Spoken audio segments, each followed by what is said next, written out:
Hello, everybody. It is the Dark Conservatarian, and welcome back to another Strike Force news stream. And without further ado, we shall jump right into it. And then after we're done responding to Lord of Patriarchy on abortion, we're going to be talking about some economic news right afterwards. So just to put that forth right on the spot, to reference that no, this entire live stream or not this entire live stream is going to be devoted. This live stream is not going to be devoted entirely towards responding to Lord of Patriarchy, in case people go wondering why it's so damn long or whatever. But yes, so for all of you who might know me a little bit better, who have been like subscribed for a while, Lord of Patriarchy, aka Warcorpse 666, is somebody who I've been subscribed to for a long time now. Even back when he just had his original account and he went by just Warcorpse 666. In fact, I watched his content so much that I had noticed that he'd done a video called hashtag Defund Planned Parenthood. I responded to that, and then about a year later, I did another abortion response video to him, and then I offered him up on Twitter, back when he still had Twitter. Right now, I think he's completely deleted off of Twitter right now, and hello, Jay Will in the chat. So, yeah, on Twitter, I offered him up on the idea of debating on abortion, and what do you know? We actually done it, and we even had a second debate on it, because he requested a rematch on abortion. Which the second one wasn't really so much of a debate, it was more of a discussion. I mean, let's be honest, the first one was more passionate and more cage matchy, or whatever.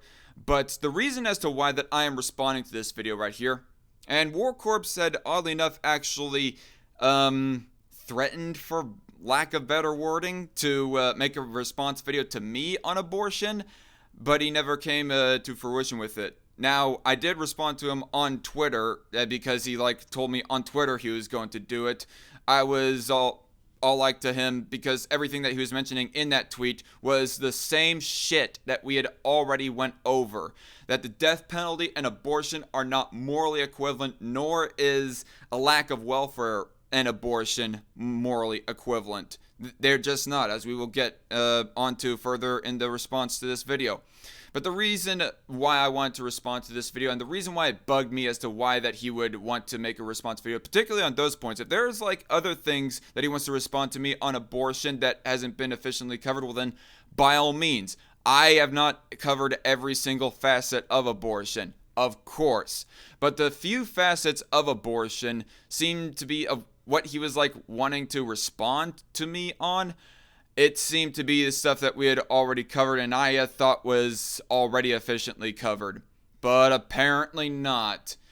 Because he doesn't make a response video to me, but he's made a couple of videos right here and here on abortion in general, just repeating ad nauseam the same past refuted shit. So that is why that we are here, folks, and it's just getting really tiresome, and I think that this would be probably the only thing that would efficiently get his attention on it and set the record straight on how some certain things are not morally equivalent when it comes to the abortion debate.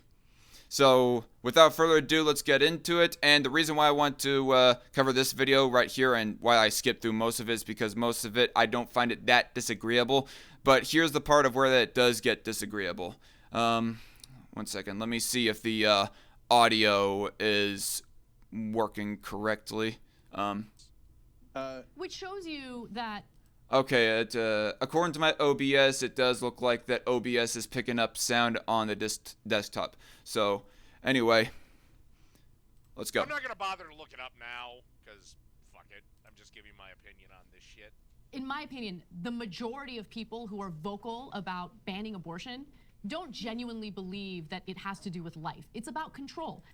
Yeah, fuck you, you psycho bitch. Don't you try to psycho-analyze me, you arrogant psycho bitch, Mr. Or Mrs. Yeah, Mr. Sure. Maybe Anna is a transgender, I don't know. Them jokes aside, though.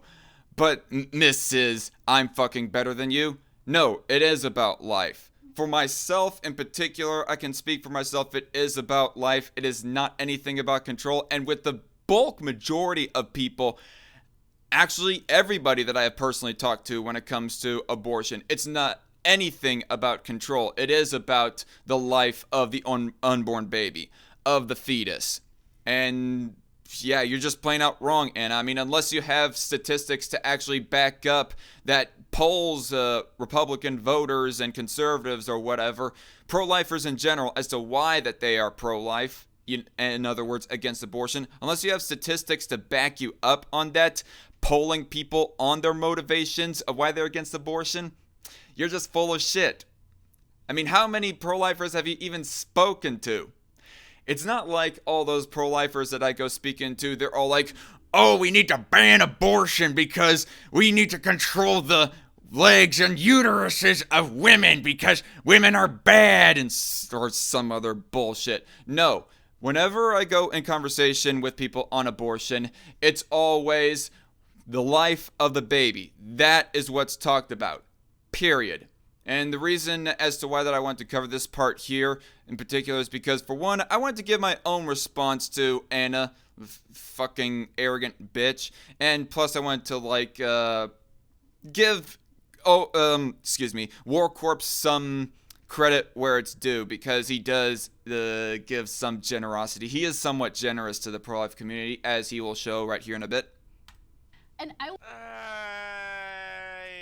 think most of them think it's about life. Now, I personally think... Yeah, see, there it is, folks. He does think that it's about life. So at least he's able to admit that. He isn't willing to go so far to smear pro-lifers to say that we're anti-bodily autonomy, or that we're just all about controlling women, or we're a bunch of misogynistic pigs. And also, here's another thing. I mean, does Anna not take into consideration all the freaking female pro-lifers? Is it really about control for them as to why that they are against abortion?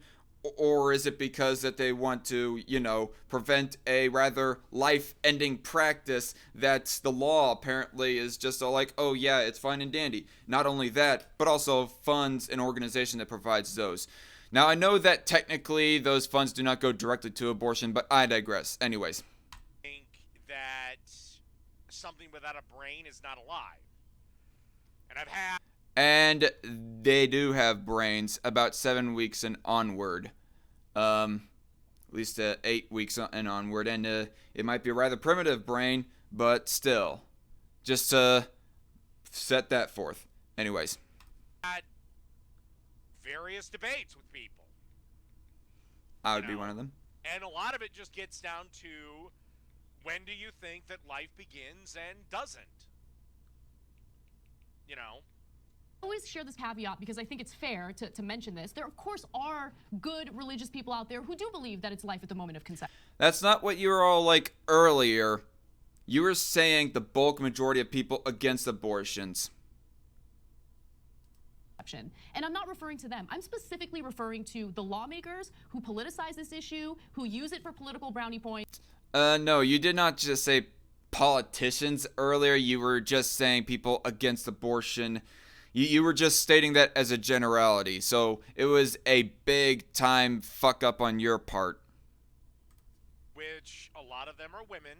So let's be honest. Yeah, even Warcorpse can admit that a lot of pro-lifers are females.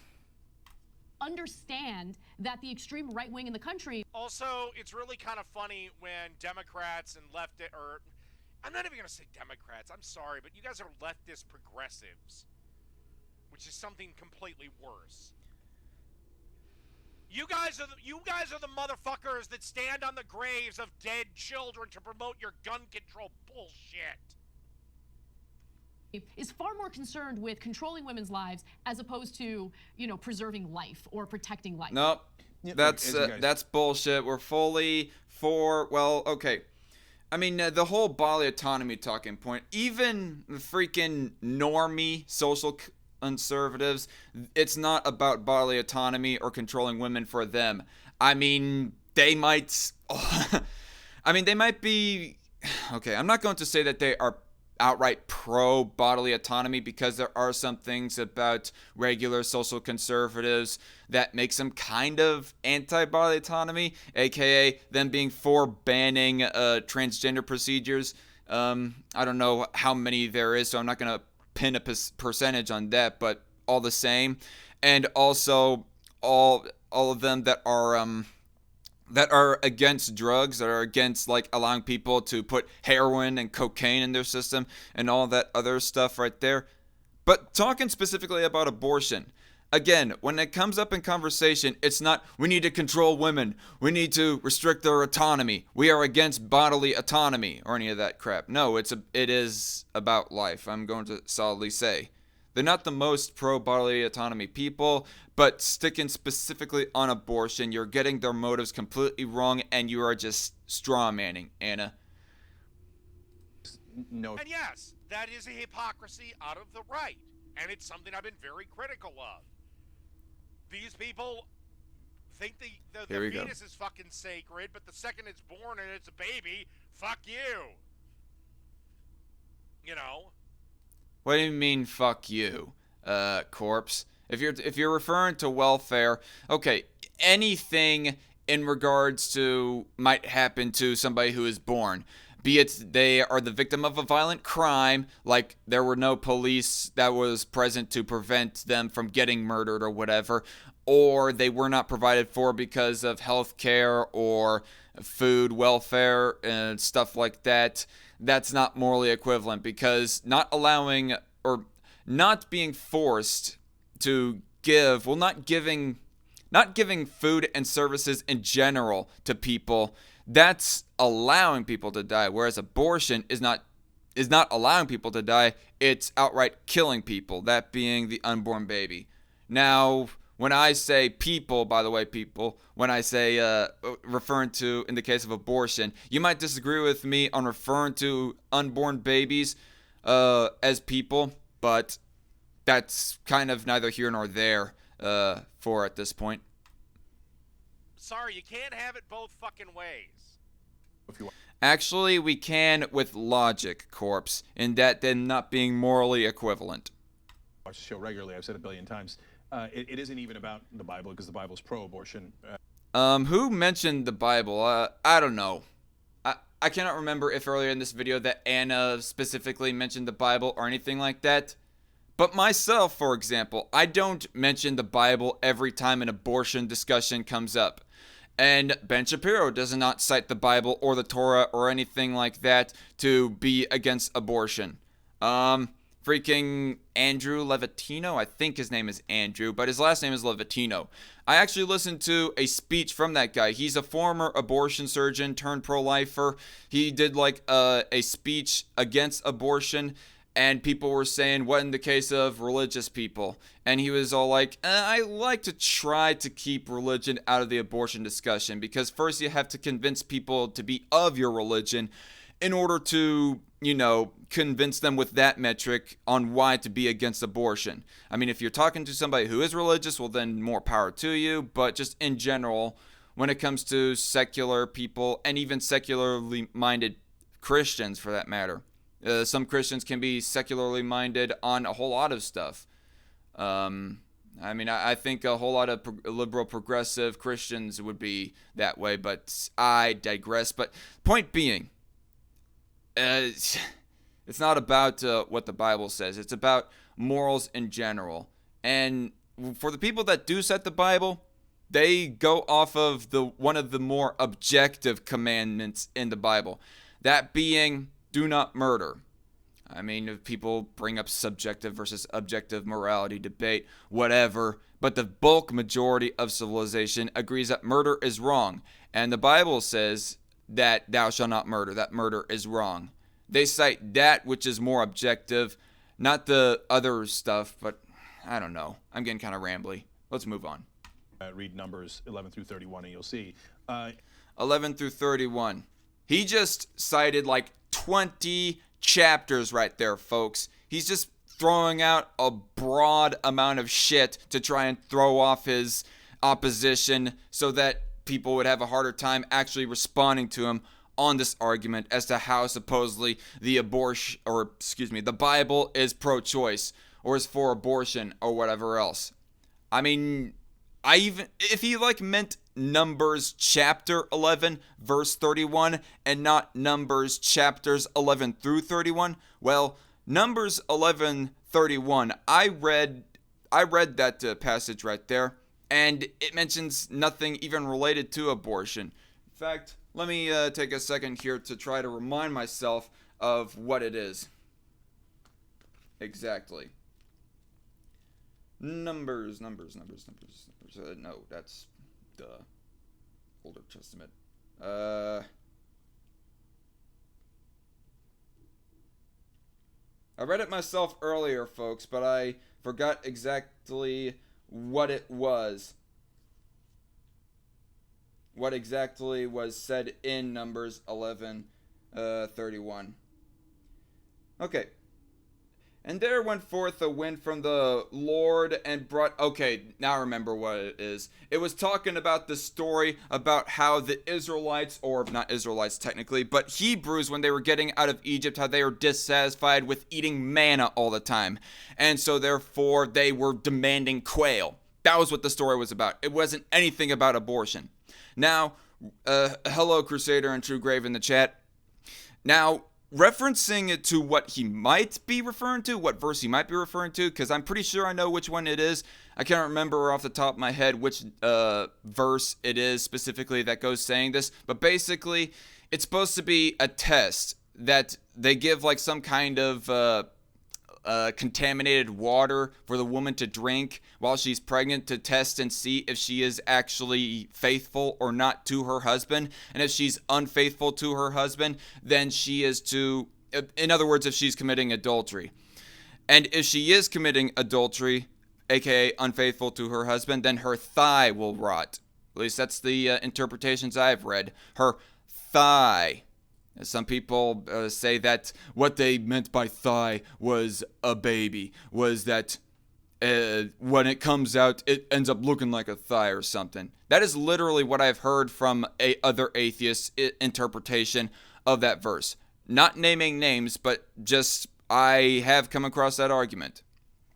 And looking back on that argument, really, I'm pretty sure that even people as primitive as back then can tell the difference between a rotting thigh and a mangled up, unborn, underdeveloped baby that just came freshly out of the womb, damn it.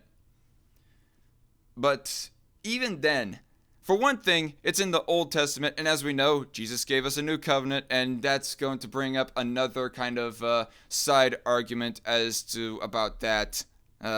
In fact, this is kind of all entirely a red herring, but I'm gonna bite anyways, folks.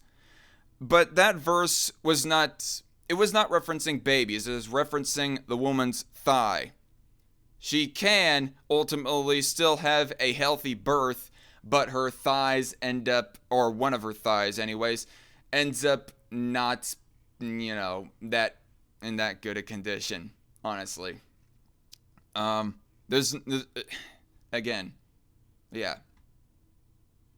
And plus, there's the fact that verse was condoning.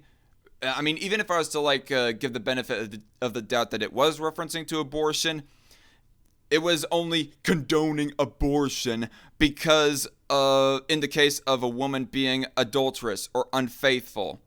I mean, are all these women who are getting abortions, are every single one of them committing adultery? I think not. And so this is only for political reasons. And so even if you're a good religious person who believes that life begins at conception, that's not what the Bible says. So you should... Okay, yeah, the one verse, again, another verse I cannot name off the top of my head. The one verse of where that it goes talking about you are alive once you draw your first breath, and once you are born, that is when that you actually start physically breathing actual oxygen, actual air, working your lungs and so forth. Here's the thing. Again, we were a primitive society back then. Or we were a primitive people back then, or humanity was primitive back then.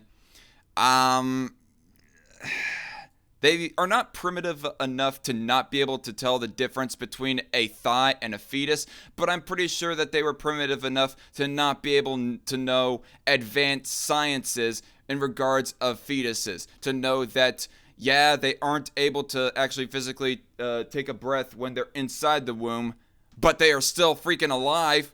I mean, they have regenerating cells. They have a beating heart. They have brainwaves. That is stuff that is okay. That is stuff that is signs of the baby being alive that we can tell in our modern day society. But could they tell brainwaves, heartbeat, and regenerating cells way back in circa whatever BC or BCE if you're an atheist? I think not. So of course the Bible would be using primitive language to say that once you take your first breath, you're alive. So kind of taking things out of context. Chank. And by the way, JC Armitage says, is Warcorpse disagreeing with TYT in the video you're responding to?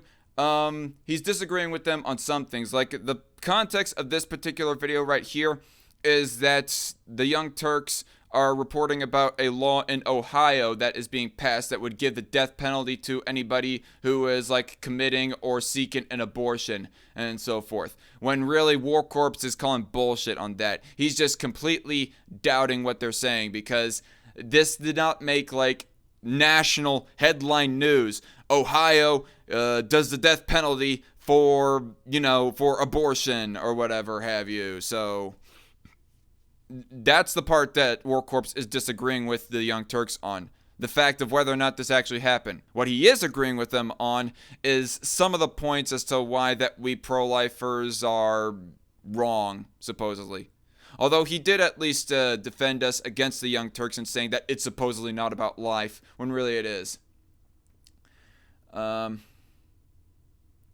I think the U denotes humanity, says Myth Cuttlefish. What do you mean by I think the U denotes humanity? I'm confused, Myth Cuttlefish. Anyway, no, but did they need to? I think True Grave might be referencing to the verse that I was talking about in regards to testing for adultery. Yeah, I don't know. As far as I remember from the context of the Bible verse, that I don't think there was technically any need, but I digress. This is going to be an edited out clip of Strike Force as well that I'm going to upload as its own video, by the way, in response to Warcorpse on abortion. Just like I planned to do with the Burger Craig response, but I haven't had the time to really get around to that. But anyway. Should reread it. Well, the Bible's kind of... Jank, the Bible contradicts itself about 900 times. Okay. And that's another debate for another time. I'm not going to get hardly any further into the Bible and religion debate. Okay, let's be completely honest. Like, it says, thou shalt not kill, yet there's a ton of motherfuckers getting killed. Yeah. Getting killed. Well... Are Christians justifying those killings, though, Warcorpse? That's my main question to you. And secondly, some of those killings would be kind of justified, like if they're, like, attempting to kill another person. Like, is self-defense being condemned in the Bible? I don't think so. But anyway. I was referring to the verse when I was talking about you, says Myth Cuttlefish. Okay. Are you talking about the one about drawing breath? If so, say yes. Anyways. Am I a bigger authority on the Bible than you? Well, apparently, because actually I read it. So, I have, okay, I'm going to be quite frankly honest. I'm not the most versed on the Bible, and I have not, okay, Myth Cuttlefish says, no, we don't justify Inquisition, the Crusades, yeah. And Myth Cuttlefish says, I don't know.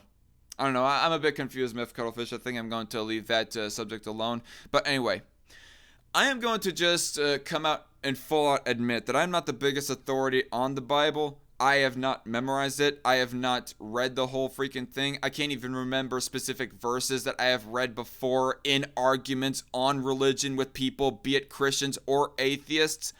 But here's my thing. Here's my experience when it comes to atheists. Yes, atheists might know more verses than the Bible. Generally speaking, anyways. This is just a generality, so I might be full of crap when I say this ultimately, but really, atheists, they may be more read on the Bible, but when it comes to breaking down the Bible, Christians take it more in context, the given verse anyways. Like there are some people who will cite the one verse of where that Jesus goes talking about killing your own children if they misbehave or whatever, talking about that to the Pharisees. And if you cite that verse by itself without any extra context, yeah, it kind of looks like that Jesus is commanding that, yeah, you should kill your own children if they're misbehaving. When really, if you look at the entire passage and not just a single verse, Jesus is only pointing out a blatant hypocrisy towards the Pharisees. He's not actually condoning nor even commanding, much less commanding actually, that you should kill your own child if he or she is to be disobedient to their parents. So that's just one example, and I'm sure I can mention plenty of other examples, but again, my theory is atheists, they might be more well-read on specific verses, but a good portion of the time they take those verses out of context. Anyway, I've read it too. Hashtag not all, by the way. second reason why this is so barbaric and clearly not pro-life is they might give the death penalty. Yeah, fuck you, you smearful cunt. It is about pro-life. The woman and the doctor. Sounds pro-life. No, Jake, what do you mean? Super. So no. Yeah, Okay, and as far as giving the death penalty on abortion, I'm just gonna full out say it. I am against giving the death penalty on abortion because, for one thing, abortion is not an objectively viewed moral or immoral thing. So therefore, it doesn't seem like I'm just against it. These women who get abortions, they need help more than they need punishment. As for the abortion surgeons, I wouldn't even say that they deserve death. At most, they should get fined or something. At least if they commit an abortion, an illegal abortion, then they get their doctor's license taken away. I'm not, again, not for the death penalty in that case, but I am for the death penalty when it comes to more objective things, like when somebody commits a mass shooting, a school shooting, or murders another person. Rape, maybe, but even then, I'm kind of iffy on whether or not a rapist absolutely should get the freaking death penalty, but if a rapist does get the death penalty, I'm not going to sob any tears about that, honestly.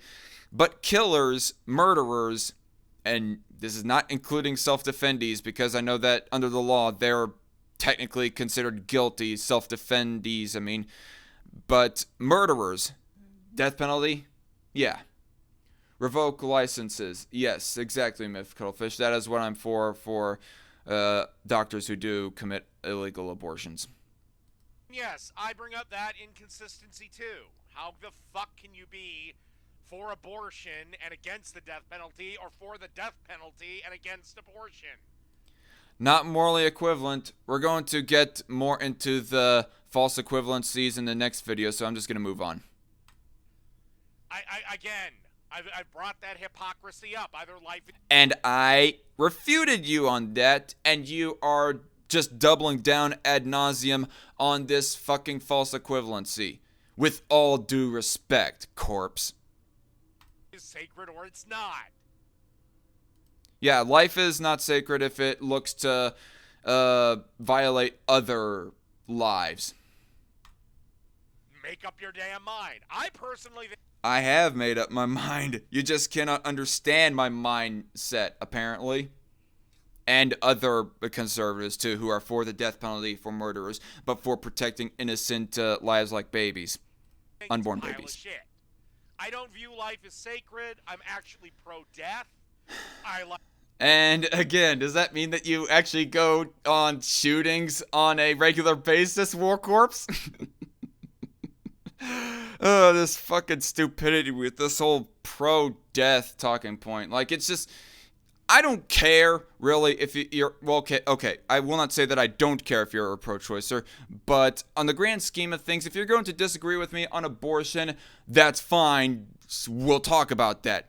But if you're going to say that you're pro-death, that you're, like, against life, ultimately against life, well, then that's just a stupid talking point to do. for fuck's sake. In that case, you might as well throw the right to life for everybody out the fucking window. And people who go on serial killings, they are not guilty of anything, apparently. I like abortions. I like the death penalty. I like euthanasia. I like assisted suicide. I like the option to, if you're 95 and you're qualified. Okay, and I'm going to say as well, if there are like any conservatives that are against suicide, that's also technically a violation of a person's own bodily autonomy. But if a person is committing suicide, they are not violating anyone else's rights. So, therefore, why punish it? Why make it illegal? I mean, I agree with you, Warcorpse. I mean, I'm not against legal suicide or decriminalized suicide, anyways. JC Armitage says, when you say with all due respect, do you use that as a way of saying kiss my ass? Because that's how I use that phrase. Yeah, I was kind of using it in kind of a mocking term. I mean, really, in all reality, honestly, it seems that Warcorpse is kind of disrespectful towards people when it comes to abortion, or towards pro-lifers when it comes to, well, I won't say outright disrespectful. He doesn't have, like, absolutely no respect for pro-lifers. I mean, like was presented there at the 8-minute mark, or within the 8-minute mark, he defended us from the Young Turks against their straw man of, you know, it's not about life or whatever that they posited.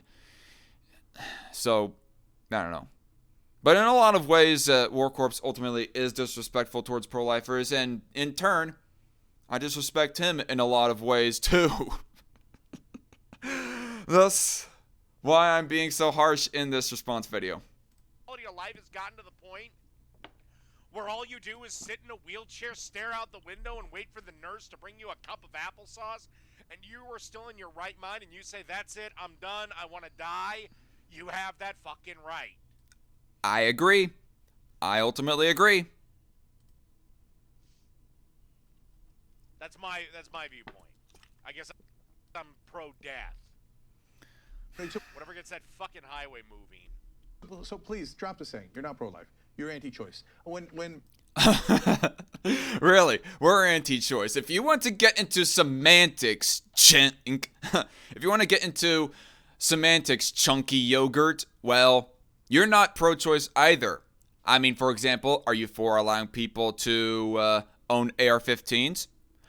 Are you for people being allowed to even get, like, full automatic machine guns? Are you for allowing people to decide what wage they want to pay their employees? Are you for allowing business owners to decide what benefits that their employees get? Are you for allowing business owners the choice to run their business however the fuck they want? Are you for allowing the entire healthcare industry to conduct its own business as they see fit? I mean, if you say no on all of those, well, then you're not very pro-choice yourself. So don't give me this whole semantical bullshit. progressives used to make that point, I thought, well, look, let people call themselves whatever they want to call themselves. And I You say that after you have made the whole rather ungenerous kind of a smear towards pro-lifers. I don't like it when the Republicans rename things on the left, etc. And I've held that position for a long time, and often I'll call them pro-life. Okay, whatever. I don't know. I'll give you the benefit of the doubt, I guess. Whatever. But if I was to, like, I think it would be kind of more appropriate. I mean, if we want to get, like, extra semantical and pedantic, really, pro-lifers are more specifically anti-abortion, because it's not like when it comes to self-defense, they are pro-life. I mean, ultimately, if they have to kill the person invading their home or whatever, they might pull the trigger. When it comes to war, are they for, like, preserving the life of every single enemy soldier that fights against them? No, chances are not. So if you want to get extra pedantic, anti-abortion would be more appropriate. And I use those interchangeably, both pro-life and anti-abortion. And by extension, it would be more appropriate, it would be more accurate for pro-choicers to call themselves, for them to call themselves pro-abortion rights. Because really, there's a whole lot of other issues that the more left-leaning pro-choicers are not pro-choice on. The only people who can, the only type of pro-choicers that can really be called pro-choice overall are, pro-choice minarchists or even pro-choice anarchists. But that debate aside, even with that all said, though, yeah, I am for giving the labels to pro-choicers because I don't like to get into the semantical debate, even though that I just did kind of argue semantics, but it's my fucking stream. But they just haven't earned it. They really are anti-choice. That's literally the core of what they do. And these bills... Okay, he supposedly says that he does not want to debate semantics, or that's basically what he said earlier, and now he's continuing to debate semantics. I'm just going to move on. Prove it. Where they say, oh, no, we don't mind killing you. Oh, we don't mind murdering things. So if you're a woman who's under difficult circumstances and you don't do with your body what we command you to do because of my religion, not your religion, well, then I'll... Once again, okay, I'm just going to end this here. Once again, I have not... I wonder if they linked the article. I think that's the end of Warcorpse's video pretty much on the things that are disagreeable, but we'll get far more into that with this video, and boy, is it a doozy, y'all. As he goes responding to Ben Shapiro on abortion, and as you can see, that ratio is kind of looking even less favorable. Not meaning to commit an ad populum or anything like that, but still. And I must reference here too, by the way, I'm not here to defend Ben Shapiro. In fact, I'm going to try to do my best to I don't know. If I inadvertently end up defending Ben Shapiro, well then fuck it. But I'm not here to defend Ben Shapiro per se. I'm here to defend the arguments that he presents and so forth. Cat Chat in the chat says, I'm a woman and I'm pro-life because fuck this guy. Yeah, fuck this guy fuck Warcorpse and fuck Cenk and, all those people. And fuck Anna Kasparian too. It's hard to play devil's advocate, says Miff Cuttlefish. Hopefully Anna won't procreate. That kid would be more screwed than the ones she's aborted. This is...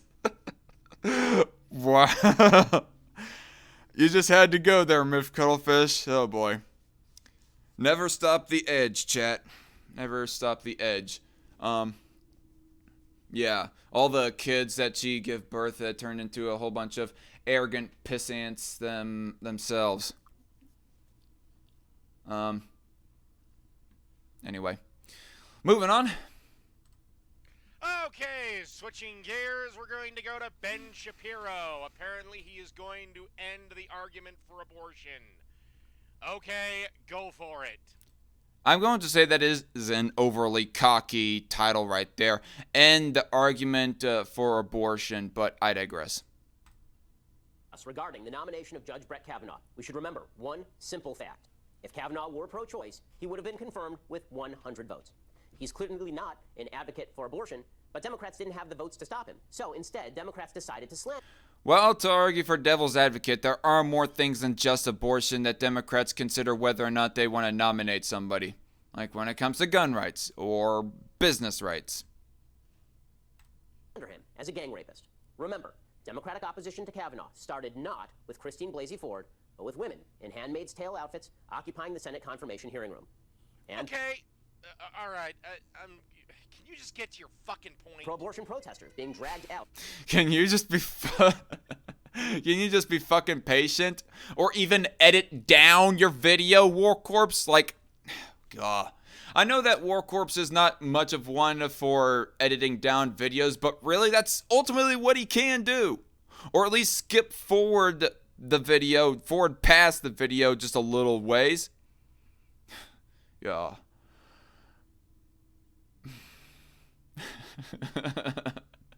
Miff Cuttlefish in the chat says, his hairline and beard are making me believe God has left us.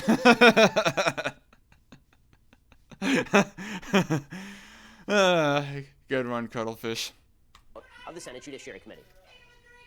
It's not a shock that Planned Parenthood, the organization responsible for hundreds of thousands of abortions per year, openly threatens senators in poetry. Quote, "Roses are red, violets are blue.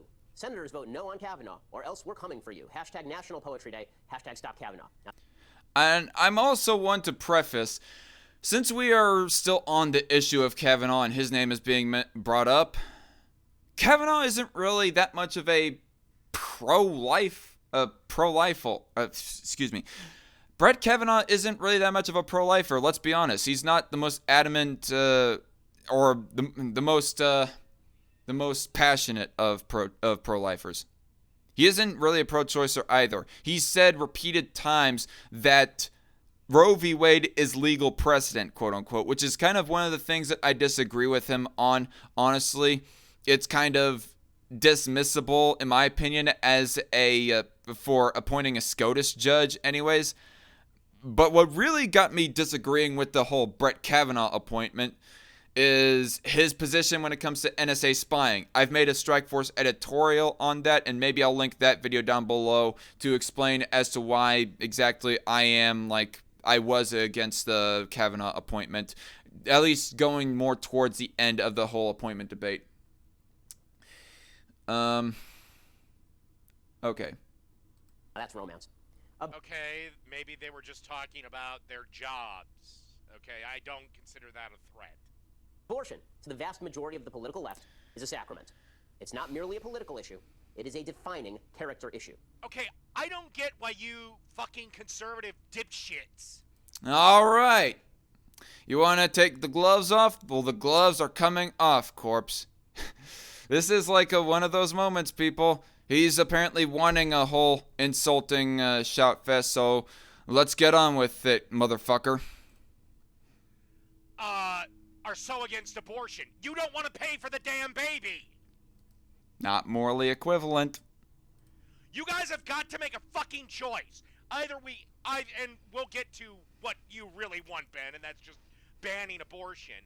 But okay, you don't want the woman to get the abortion, but you want no fucking welfare, no school lunch programs, no free lunch programs, no food stamps, no WIC, no nothing. It's like George Carlin said it the best. If you're preborn, you're fine. If you're preschooled, you're fucked. All right, and to respond to all that, honestly, I'm going to be honest. I do not know that many conservatives that are like outright committed and passionately against welfare, want to repeal it all. They want to do some reforms to welfare, like, for example, they want to put it back in the work mandate for applying for food stamps for, adults, and I think you would agree with that, Warcorpse, and I would hope at least that you wouldn't find that to be a freaking hypocrisy or inconsistency or whatever, because literally if a person is not working to sustain themselves, that's them determining for themselves whether or not they are to sustain their lifestyle and sustain their own life, whereas abortion is not a person determining for themselves whether or not they're going to sustain their own life. That is another person determining for the unborn baby, hey, no, fuck you, you die, or at least in the case of the people who do get abortions anyways. For those who don't get abortions, great. But ultimately, the government and just society in general is still given the choice to the mother to ultimately be the determiner as to whether or not whether or not a baby can be alive or not. So, yeah. It's still them determining for the baby and not the baby, the person determining for themselves, ultimately, really. But I went too much on food stamps and work mandate. But that said, it's not morally equivalent, again, because to argue for pro-life libertarians who would be more passionately against welfare, it's not a moral inconsistency. It's really welfare and abortion, lack of welfare anyways, and abortion are not morally equivalent, because lack of welfare, you're basically not sustaining other people. You're not helping people to live. You're basically just letting people die. Whereas in the case of abortion, you are outright killing them. It's not a matter of letting them die, it's a matter of killing them. Right to life does not mean right to other people's services and goods to preserve your life. It means that nobody can take it away from them. It means that nobody can kill them. That's what we mean when it comes to pro-life, ultimately. But even then, like I've said to you before, Corpse, I find welfare to be a tolerable compromise. I mean, I don't outright want welfare to freaking increase exponentially, but that would be like more morally preferable than if abortions increased, or if then abortion to exist at all on a mass scale in the country at all. So to address the chat a little bit here, anyways. No, where did they get that? Okay. Myth Cuttlefish says, no, where did they get that idea? Seriously? I mean, what do you mean by that, Myth Cuttlefish? No, where did they get that idea? Seriously? Explain, please. Likes equals giving hugs, says Cat Chat. Well, you're such a sweetheart, Cat Chat. I appreciate it. He's also not very pro First or Second Amendment either, but that's neither here nor there, says JC Armitage. Well, I would have to see the receipts on how he's anti-First or Second Amendment, but the whole being anti-Fourth Amendment, at least I think it's the Fourth Amendment that covers privacy anyways, that's enough for him to be disqualified as a SCOTUS judge alone on my case. So you and I ultimately agree that he shouldn't be a SCOTUS judge. Just, we have kind of different analyses. But again, when it comes to other amendments, I would have to see the evidence because I haven't seen it. And I've read up a lot on his positions around the time of his appointments. Oh, yes, highly problematic. I agree with the NSA thing, says Myth Cuttlefish. Well, thank you, Cuttlefish. It's always about money with these dweebs, says Myth Cuttlefish. Yeah, I mean, that's kind of what Warcorpse is mostly concerned of, ultimately. But I don't completely disagree with him when it comes to welfare. I just disagree with him equivalating lack of welfare with abortion. With allowing abortion to be a thing. I want welfare reform, says Myth Cuttlefish. I agree. And JC Armitage says, has Warcorpse ever explained why some people are entitled to other people's money? He seems to think that families are somehow entitled to the money of others for whatever reason. To be quite blunt, JC, that's kind of a straw man, because no, he is not for increase in welfare. He's just arguing to try and point out a supposed hypocrisy of pro-life Republicans, or pro-lifers in general anyways. Pro-life libertarians, people who are pro-life and against welfare. He's just pointing out a hypocrisy of his own opposition. He isn't espousing what his own ideas are when he says, oh, you Republicans, you pro-lifers don't want to increase welfare. So, yeah, just in Warcorpse's defense, JC, that was honestly kind of a straw man. If people can't afford to have a kid, then the solution is to not have sex in the first place, says Jay Will. Yeah, I mean, abstinence. I mean, whether or not people think that abstinence only works or not, that's kind of another argument, and I am not for abstinence only. I'm for teaching abstinence along with safe sex. But, yeah. They really should like control their sexual urges, Jay Will. I mean, if they really did control their sexual urges, well then we would have abortions only in the cases of rape, and abortions would only exist in the few thousands instead of the few hundreds of thousands here in America. But taxes, JC, taxes. Cat Chat likes giving hugs, says Cuttlefish. Yeah, she's kind of a sweetheart in that way, Cuttlefish. She's unlike some of my other subscribers who can be a whole lot edgier, and respect towards Cat Chat. Like someone has said, I rather have dangerous freedoms over that of peaceful enslavement, says Sent1 1000. Okay. I'm not so sure what that's supposed to be in response to, but I digress. Kavanaugh being this anti-abortion guy, says Myth Cullfish. Okay, I think that's what she was referring to. Where did that idea come from? Okay, yeah, she confirmed. So, yeah, I mean, really, Ben Shapiro. Honestly, Ben Shapiro is being kind of full of crap when he implies that Kavanaugh is pro-life and that Kavanaugh would be one of the stepping stones towards repealing Roe v. Wade. He said before that it's legal precedent. I don't think Ben Shapiro. I'm not convinced that Ben Shapiro is lying, but I think that he's at least ignorant. Anyway, enough of the chat. Let's go. Hey, ho, let's go. You don't want to pay for all these new mouths, and you don't want the woman to get the damned abortion.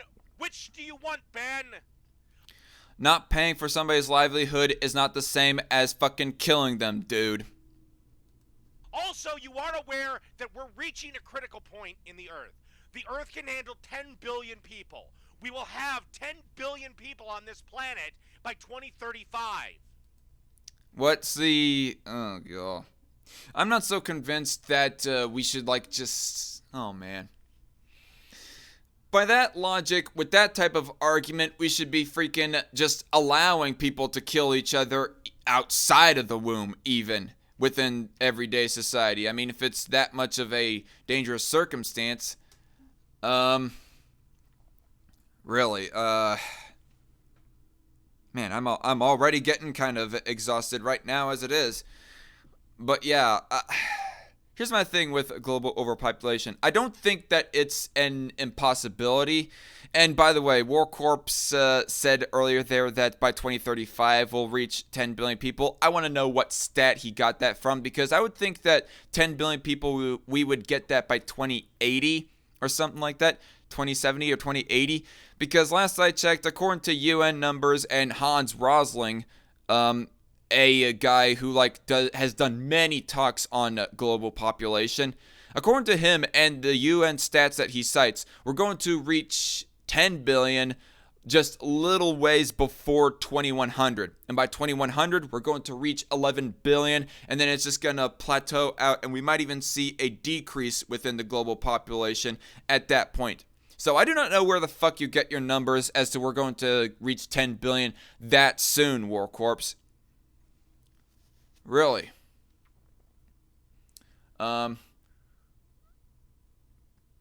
Anyway, that was in response to B Decide, and I came in at the moment of you talking about the Fourth Amendment, says Sent1 1000. Okay, thank you, Sent1, for clarifying.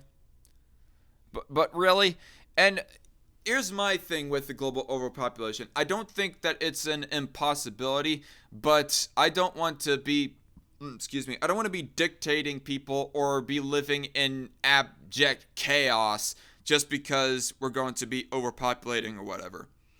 I don't want murder to be just fucking allowed, and yes, that includes abortions too, by the way. People might not classify them as murders, but that's an issue aside. I don't want, actual homicides and murders to be allowed as much as I don't want abortions to be allowed just because of, global overpopulation. I mean, is killing people or allowing people to be killed really a justification because, we're going to overpopulate? And another thing that I have with the whole overpopulation crowd,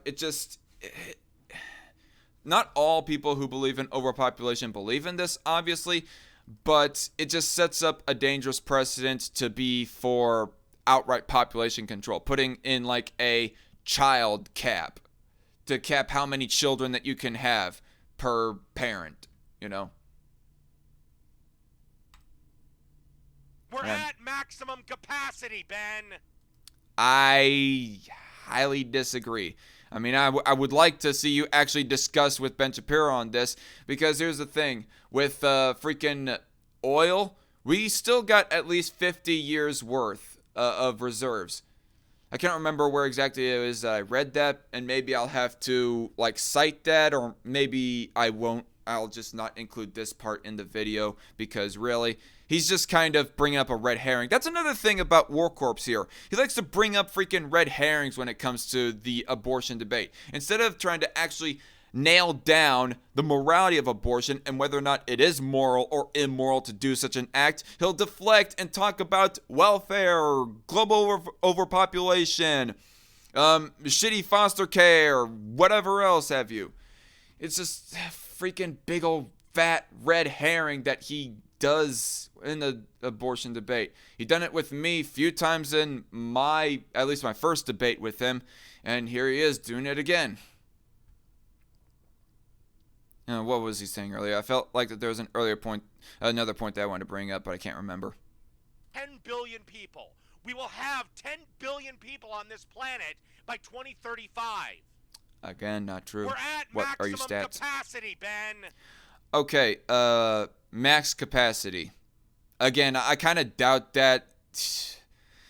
Oil reserves, 50 years worth at least, if not more, and the fact that we are like getting slowly away from regular gasoline, switching to more efficient cars and whatnot, seems to like prove otherwise. And also, I would much rather that we like, this ain't very libertarian for me to say, but I would much rather if we even like gave subsidies for space exploration and space colonization.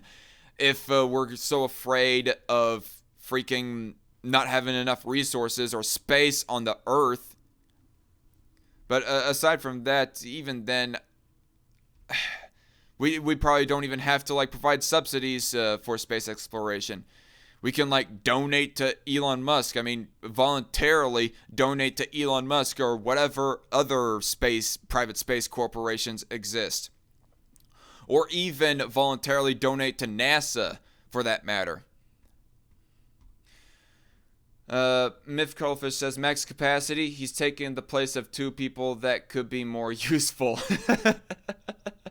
I think she meant taking the space of two people. Kinda. So I guess abortion does nothing to counteract overpopulation, despite their claims to the contrary, says Invisible Hand. Well, to argue for Warcorpse, I think what he's saying is that overpopulation will be made worse. It's not that allowing abortion will prevent overpopulation, but if abortion is completely criminalized across the globe, or at least even here in the States, that global overpopulation will be exacerbated. And that's another thing, for that matter. It'll also be exacerbated with providing welfare to people who might not be able to efficiently provide for themselves. But I know that's kind of callous for me to say, but anyway.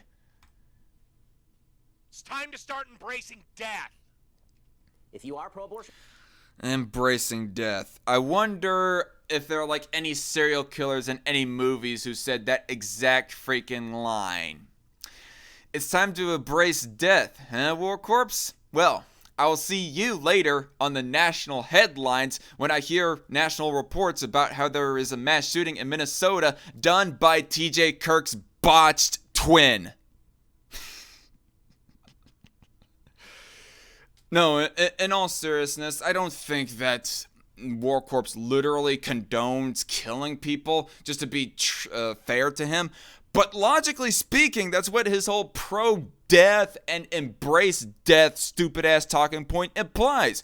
Is that it's literally okay for these mass shootings and whatnot to happen. I can't even fucking comprehend this shitty talking point.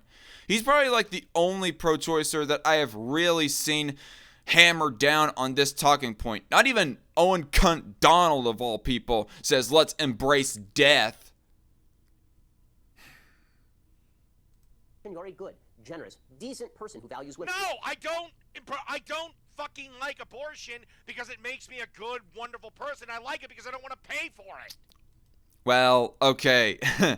You might not be one of them, and Ben is kind of speaking in overly general terms, but that's the thing with generalizations. I mean, he might be wrong spouting that as a generalization, yes, but again, he wasn't referring to literally all pro-choicers. There are some pro-choicers who just see it as a necessary evil and not as a moral virtue.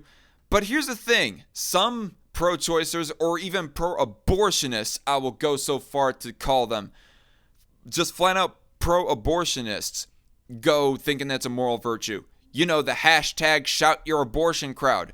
And even Owen thinks that it's morally good for an abortion to happen. He doesn't just say that it's a freaking necessary evil. He even did a live stream responding to a whole bunch of abortion arguments.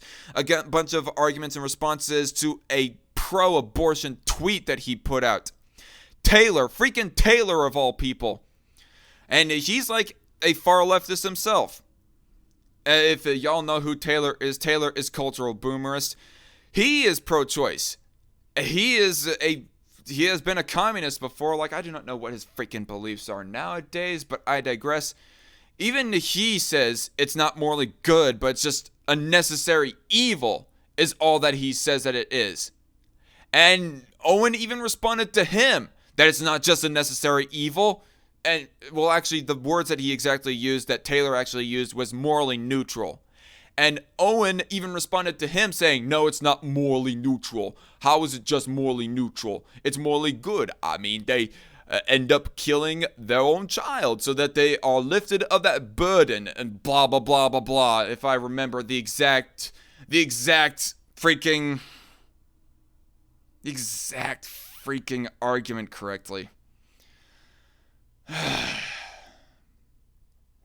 So, again, you might not see it outright as a moral virtue, but other pro-choicers, or pro-abortionists rather, do. And if people are going to see it as a moral virtue to commit an abortion, then they are outright pro-abortion, in my opinion. Not just pro-choice, they're just flat out pro-abortion.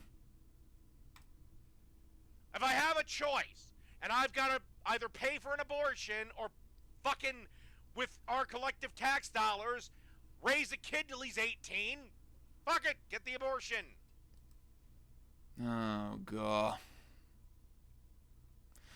Not morally equivalent again. And also, I forgot to make this argument as well. I thought of this, but anyway. Back on his point of embrace death, I mean, is that what you're going to say to a family member if they are dying and on their deathbed corpse? Honestly. I mean, I dare anyone to say it's time to embrace death to somebody who's struggling with life, who is about to die on the hospital bed, or any of that other shit. In all honesty, Warcorpse might not actually believe that you know, his own dying family members or anyone's dying family members should just embrace death ultimately, but really that's what his talking point logically implies, for fuck's sake. And I don't give a fuck of what mental gymnastics he has to say in refutation of that or whatever. Literally the plain words, it's time to embrace death, that's what that implies. You're in the hospital, you got cancer, fuck it, embrace death. I'm not gonna help it. Yeah. Also, we have too many fucking people on this planet. You already said that earlier. Another problem with Warcorpse is that he always repeats his own arguments consistently throughout a video. I'm gonna try my best to not repeat my own arguments repeatedly throughout this entire stream or video. You are pro-life. You are an evil, repressive, nasty person who wants to control women's bodies. It's that view that you're basically saying you have to have this baby and we don't give a shit about you. Leads to incidents. Oh, God. How do I even tackle that exactly? We are not responsible for how biology turned out to be, Corpse. Pro-lifers are not responsible for the fact that people have to, you know, literally bear inside of them, females more specifically, have to bear inside of them children and carry them to term in order for them to be like a full functioning, healthy adult. But it's not the fetus's fault that they ended up in the situation of being inside a mother that might possibly want to get an abortion. So why kill them? Why put the punishment or why put any kind of punishment on them, be it from the mother or whatever else have you? It's not about inadvertently that might ultimately might be what we're doing. Is it's not even about controlling women, but I'll respond to that here in a bit. We might be like controlling abortion surgeons to, not do this heinous act on these unborn. That might inadvertently be what we're doing, but really, it's not about that. It's about protecting the life, really.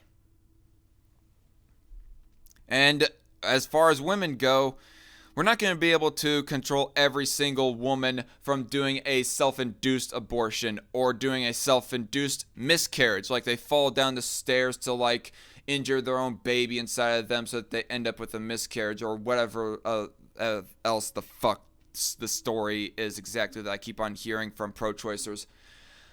Really, we're not going to be able to prevent every single mother from doing an abortion upon themselves unless we have like security cams in every single room and hallway in America, and that's some Orwellian type shit there that I am not for. That goes way beyond NSA spying, so logically there's nothing that pro-lifers can do about that. But what we can do at least is ban abortion surgeons, abortion businesses, abortion clinics, or abortion mills rather. And I hate to bring this up, Ben. This is where we begin and end. Myth Cuttlefish says in the chat, LMAO, embrace death while he has a heart attack. Yeah, exactly, Myth Cuttlefish. Eesh. I'm not going to read that, True Grave, because that's just a little bit too far. But anyway, I'm going to point out that overpopulation is not even a problem yet. Okay, maybe you and I can have that discussion sometime. Most countries have a negative birth rate. How's that overpopulation? Yeah, like Japan, for example. But I don't know. Maybe I ought to like get a conversation with both you and True Grave about this. Okay, our brains. And this, I will not disagree with Warcorpse. I think that's reasonable enough that really our own personalities, our own thought processes, our own brains, like really, if I was to like lose most of my body and still somehow be kept alive and got given a whole bunch of prosthetics to do XYZ abilities, I'm still going to overall be my own person. So, but he's going to mention more about the whole brain talking point here in a bit.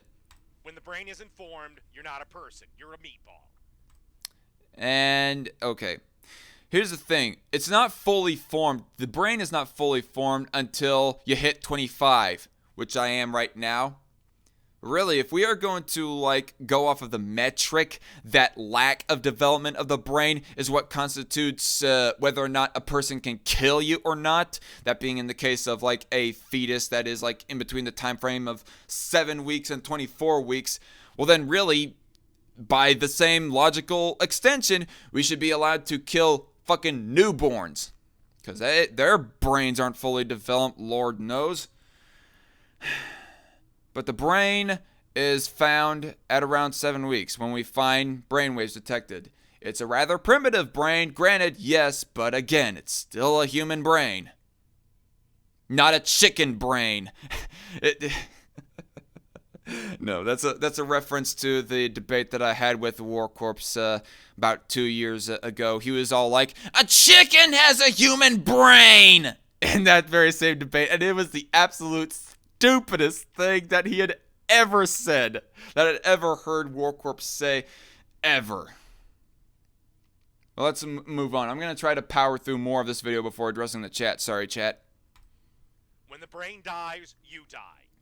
This is who we are. This is our personality. This is where we came up with the concept of gods and morality and all this other shit. Fair enough. And by that same logic, that's why I say that if a person is like brain dead and, you know, they're being kept alive in the hopes of maybe their brain will be resuscitated or whatever to be a full function.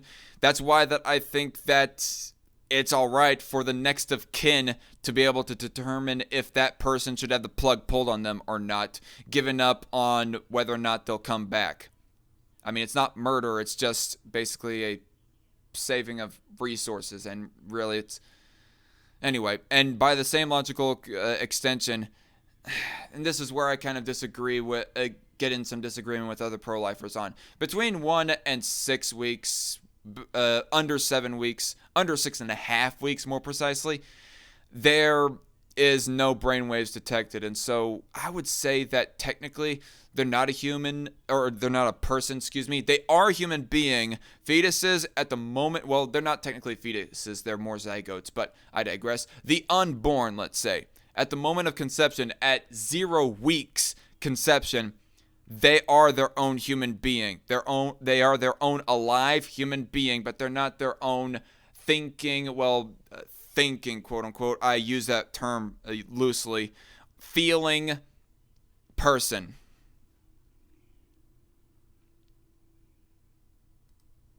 This is us. Like this one, in which a pro-life advocate was kicked in the face by a pro-abortion nutcase this week. It's a baby. Oh, yeah. Someone was raped and she gave birth, and she decided to kill her 3-year-old child. I wonder if Warcorpse had any videos to make about Cuck Norris right there. Had any roastings to give to him, you know? Just curious.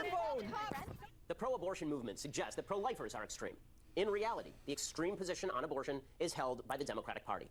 Well, to play devil's advocate, there are some extremists on the pro-life side, like those who would want to kill any and all mothers who, get an abortion successfully. That is pretty extreme. Too extreme for me, and too extreme for the vast majority of the pro-life community, too, for that matter. Because whenever I go talking to pro-lifers, like earlier in the stream, I mentioned how the vast majority of pro-lifers, it's about life and not about control as to why they're against abortion.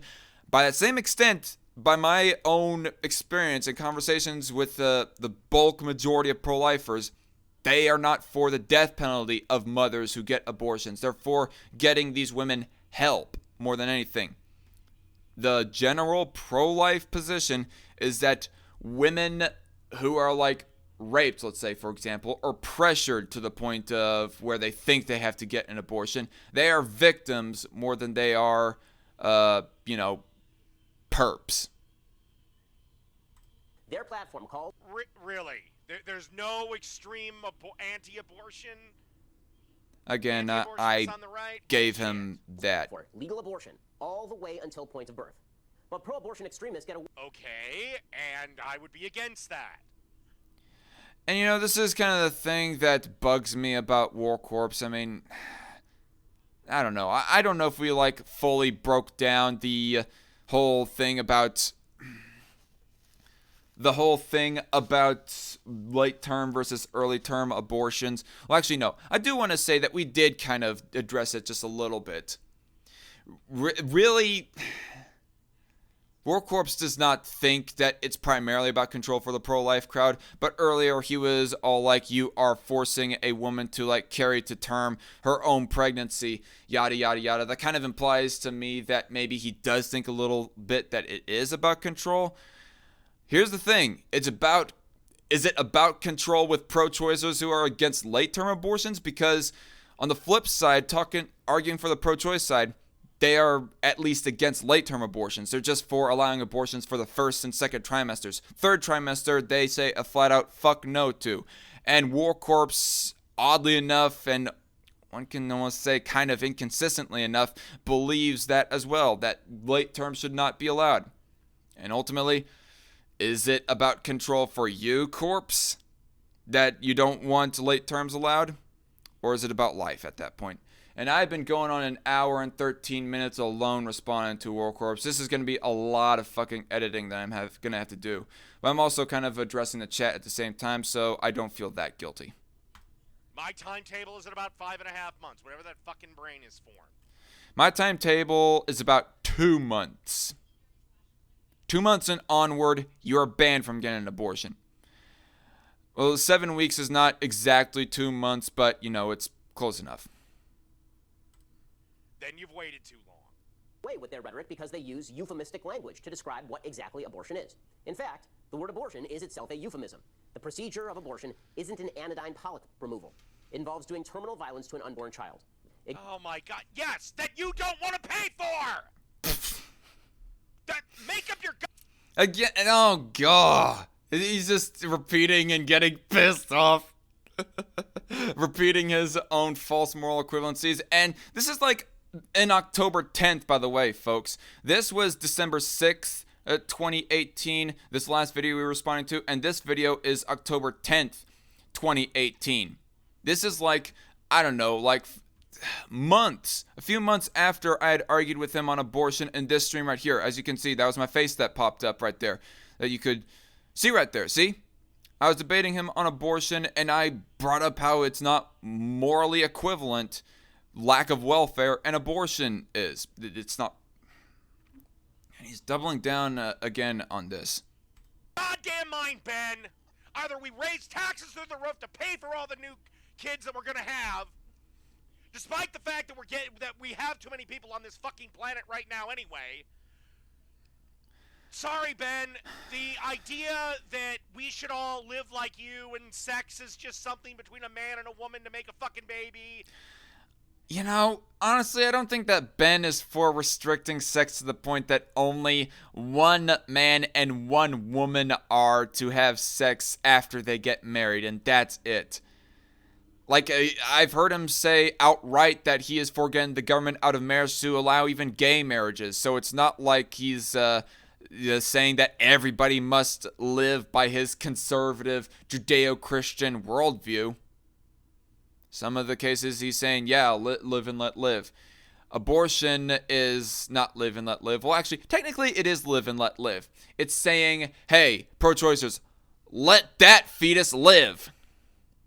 That's where the live and let live is on abortion. It's bullshit. You're a relic, Ben. You're the last of a dying breed. People that actually base their lives on some moldy old fucking tome. That's a fallacy right there, honestly. I mean, tradition, people like to appeal to tradition to kind of argue their point. That's a fallacy, but he's appealing against tradition is what he's doing. Whether or not something is traditional or not does not determine whether something is moral or not. It cuts both ways when something is traditional, whether it's moral or not. Okay? Why don't you just eat a cheeseburger and shut the fuck up? How about you drink your own bacon grease along with some cheap booze and you shut the fuck up? He's not gonna shut the fuck up. I'm not gonna shut the fuck up. Pro-lifers in general are not going to shut the fuck up no matter how much you shout and scream at the top of your lungs, you little incel-looking mongoloid. Ignoring that fact allows abortion advocates to avoid looking reality directly in the face. So, for just... Okay, fine. I'll go down your road with you. We're gonna kill what could possibly be a human. Okay, fine. I don't want to pay for it. Make up your mind, and neither do you. So make up your goddamn mind, Ben. Just a few months. He sounds like Chatsburg when he yells like that, says JC Armitage. Yeah, exactly. Okay, show this. The worm brain bearded fatty says sent 1000. Yeah. Most of these are actually insults and whatnot and not actually arguments towards Warcorpse, so I'm probably going to just skip a whole lot of these.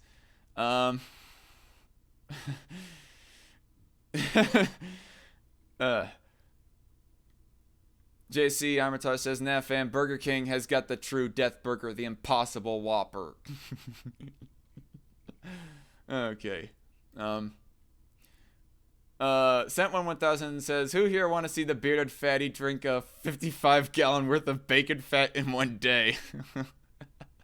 Now I think Chunk Yogurt took all of his bacon grease, says JC. That might explain why he's so angry all the time now that I think about it. Thank you, JC. Okay. Let's look reality in the face. This is a picture of a 19-week-old baby. This is a human child. This is not a ball of goo. No, that doesn't have a brain. No, you fucking moron. They do have a okay, what is the timeline? What is the time frame again exactly? Let me re-listen to this. I think he said 13 weeks, but I just want to double check. Look reality in the face. This is a picture of a 19-week-old baby. This is 19 weeks. This is not a ball of goo. No, that doesn't have a brain. No, you fucking moron. At 7 weeks and onward, they do have a brain. That baby right there, that 19-week conceived baby, does have a fucking brain. It's not very evolved. It might not be as evolved as you and mine or anyone else who is like of the age of 25 or over. But for fuck's sake, they do have a brain. Where are you even getting your science? Where are you even getting your facts at to say that 19 weeks they do not have a brain? I'll cite my stats down below. Probably after this stream is done, and once I get the highlight of this response video done, I will cite my stats down below. My sources down below to say that they do have a fucking brain. 7 weeks and onward. And for you to say they don't have a fucking brain is just flat out biology denial on your part, you stupid fuck. And I told you this too, by the way. I'm sorry. I would excuse ignorance if I hadn't talked to you before and you did not know about this legitimately, but I have fucking told you and addressed this to you, you fat fuck. And yet you just want to act like that nobody ever said anything to you about when it comes to brain development with fetuses. Again, where's your facts? Where's your science to say that before 24 weeks or whatever the fuck you think, they don't have a brain? To say at 19 weeks and below, they don't have a brain. Because my stats, my facts are science, are textbooks, and the like. That's not a human yet. When it gets a brain, then it's human. Okay, another biology denial right there. Brain, whether or not a human can, whether or not a human has a brain does not determine whether or not they are biologically human. You stupid asshole. Princeton University breaks this down very well. A lot better in my opinion. A lot better than I could in my opinion, that they are human. And really, Warcorpse, if before these fetuses have brains, supposedly, if they're not fucking human, well then, what species are they? Give me a straight fucking answer on that point. And do not deflect like Owen Cunt Donald did with me during my debate with him. You can't name off what other species they are, because you damn well fucking know that these fetuses, that this fetus right here is human. And by the way, I love this tactic that anti-abortionists will give me. Yeah, this doesn't bother me. Peter tried it and they failed miserably. Well, you say it's time to embrace death, and you say that you're pro-death, so it's not surprising that it would not affect you at all. So if you was to just outright kill some random innocent person who just, I don't know, pissed you off hard enough verbally, if you're cool. Oh, what am I even talking about? Yeah. You say that it's time to embrace death and that you're pro-death. Basically, you're just throwing the right to life completely out the fucking window with that logic, so it's not surprising to me that you would say that even the image of a human would not affect you. Because I don't care. To me, rip that little fucker out and use its stem cells to help actual people. I also heard that Warcorpse would be all for putting this fetus right here into a pot of marinara sauce because he considers fetuses like these and earlier to be freaking meatballs. So not only that, but Warcorpse is also a cannibal, y'all. That tactic doesn't work on me, Ben. This is not a cluster of cells. In January, 40... Okay. Well, we're all clusters of cells, but that's getting kind of pedantic anyways. But yes, it is not just a mere cluster of cells. It's a sheet of flesh wrapped around a skeletal structure with lungs, heart, and brain and intestines and all that stuff inside of it. In other words, a human. Well, and it's all of the human anatomy. Okay. Then I assume you're also against the death penalty. Nope. And we're going to address as to why they're not fucking equivalent. When does life become sacred and when does it become forfeit? It becomes forfeit once you successfully kill a whole bunch of people, especially. But even if you kill one person, it would probably damn well be considered forfeit. That's when it is considered forfeit. And did the fetuses commit murder? Did they kill anybody, corpse? Fucking course not.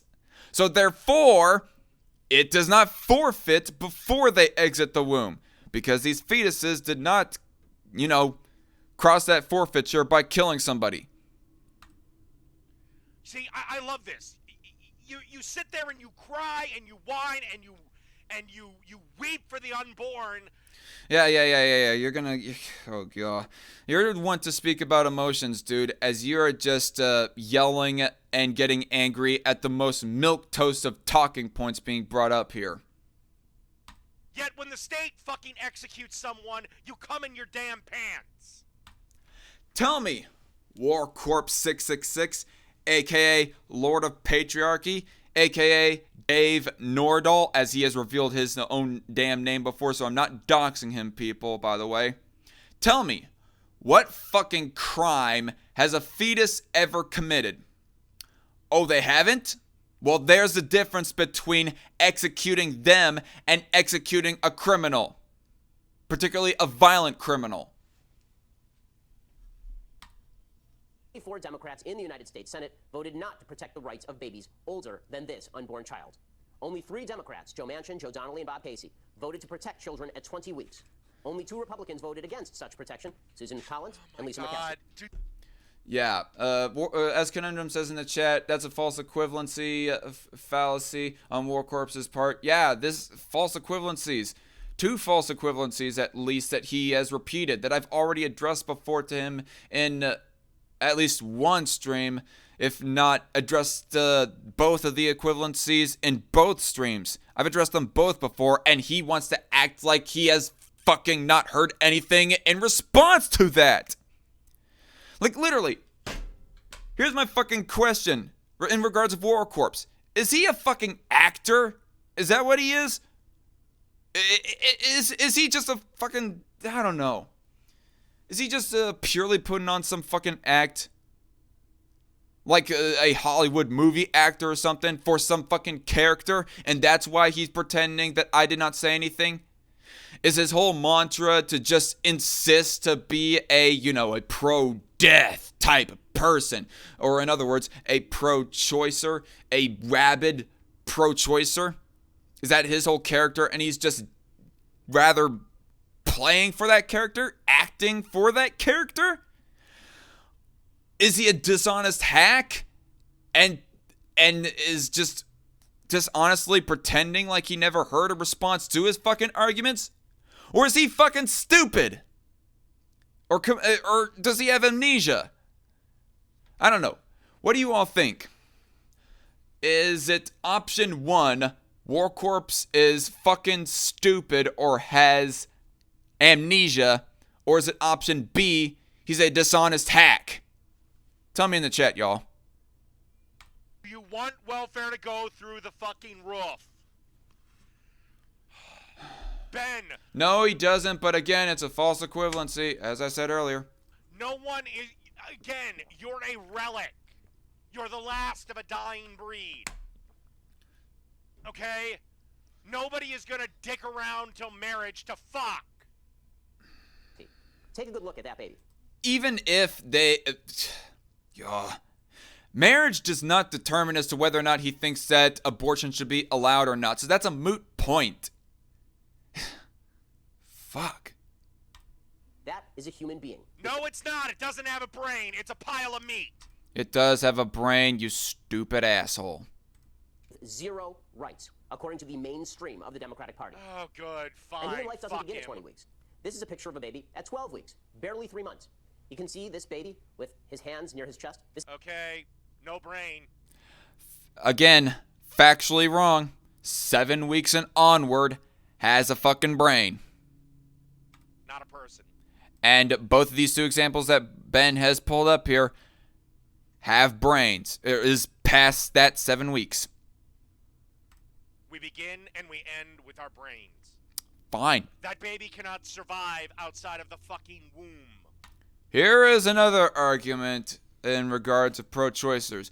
They will always bring up the viability argument and whether or not a fucking fetus can survive outside of the womb. Technically, even when a fetus is like born, they are still in a way dependent on their parents. They are like dependent for resources, nourishment, and all that other stuff right there. And really, if they are like reliability for basic bitch life support does not determine whether or not a person's right to life is null and void. If that's the case, well then a person on a pacemaker, a CPAP, or any other kind of life-sustaining device that they got from the hospital, that would mean that their right to life is null and void. Because, hey, the other person who actually fucking paid for that medical equipment, they don't want to supply them anymore with that medical equipment. They want to completely claim it back.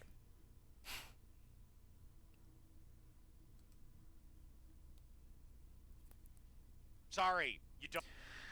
Cat Chat asks, pile of meat, ew, does that mean he wants to eat it? God. In all literal fairness, no, Cat Chat.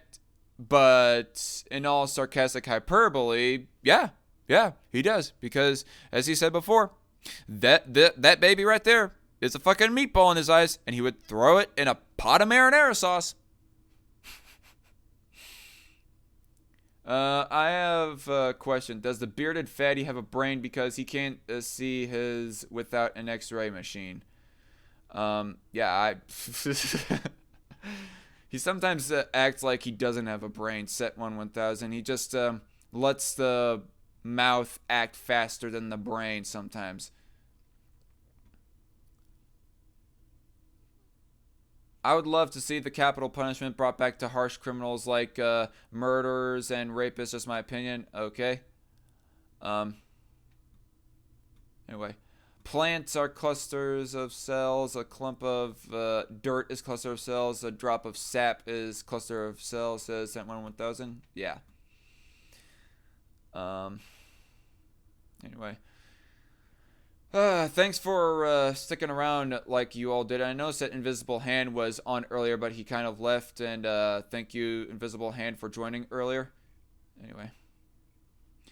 He suffers from foot and mouth disease, says Conundrum. Yeah, his foot is in his mouth. Don't have a brain. This is not a cluster of cells.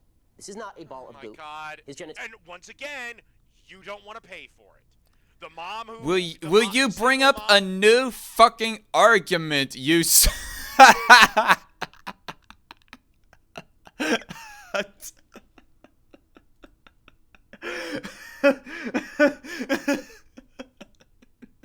That fucking face right there, people.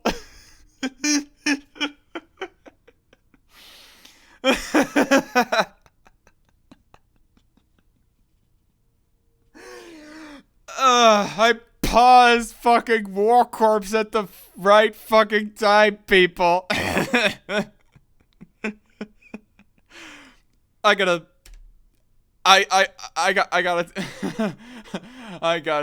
screenshot that.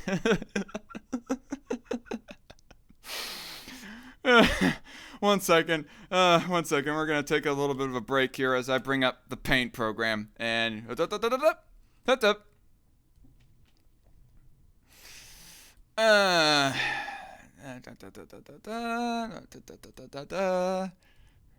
And you go over right there. Nada.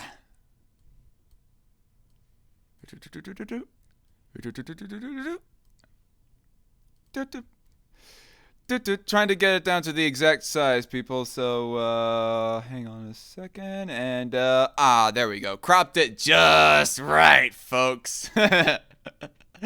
Okay. Save as. Oh, come on. Did my paint program seriously freeze up on me? Okay, there we go. Screen caps. Actually, I'm going to put this in the Save Pictures folder. Warcorpse 666. Sucking dick. Because literally, he might. That's kind of what the position he looks like he's in right now. He's trying to give a blowjob.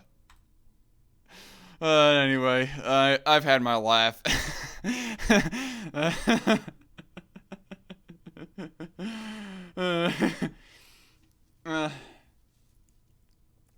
Meme it says, conundrum. Yeah. I'm gonna have to do it. Hello, Lonely Wolf. How are you doing? Just responding to our favorite Spurge Lord. Warcorpse 666, aka the Lord of Patriarchy. But in all seriousness, Corpse, bring up a new fucking argument, please. Otherwise, end the video or cut this section out for your own good. Damn. Who had him? Well, she can go fuck herself. And also, here's another thing. Another critique to Warcorpse when it comes to format and video quality. He's not even streaming right now. He, screen recorded this shit, and he didn't even bother just a little bit to edit this down. I'm at least streaming on live stream. I mean, if Warcorpse was, streaming live, then it'd be more understandable that he'd be, raging about, how he has to repeat the same point over and over and fucking over again. But no. He fucking recorded this. Didn't bother editing it down. He's just looking fucking retarded. Ultimately. Because Lord knows you'd never actually want to pass a measure that would tax churches. Talia have already been formed.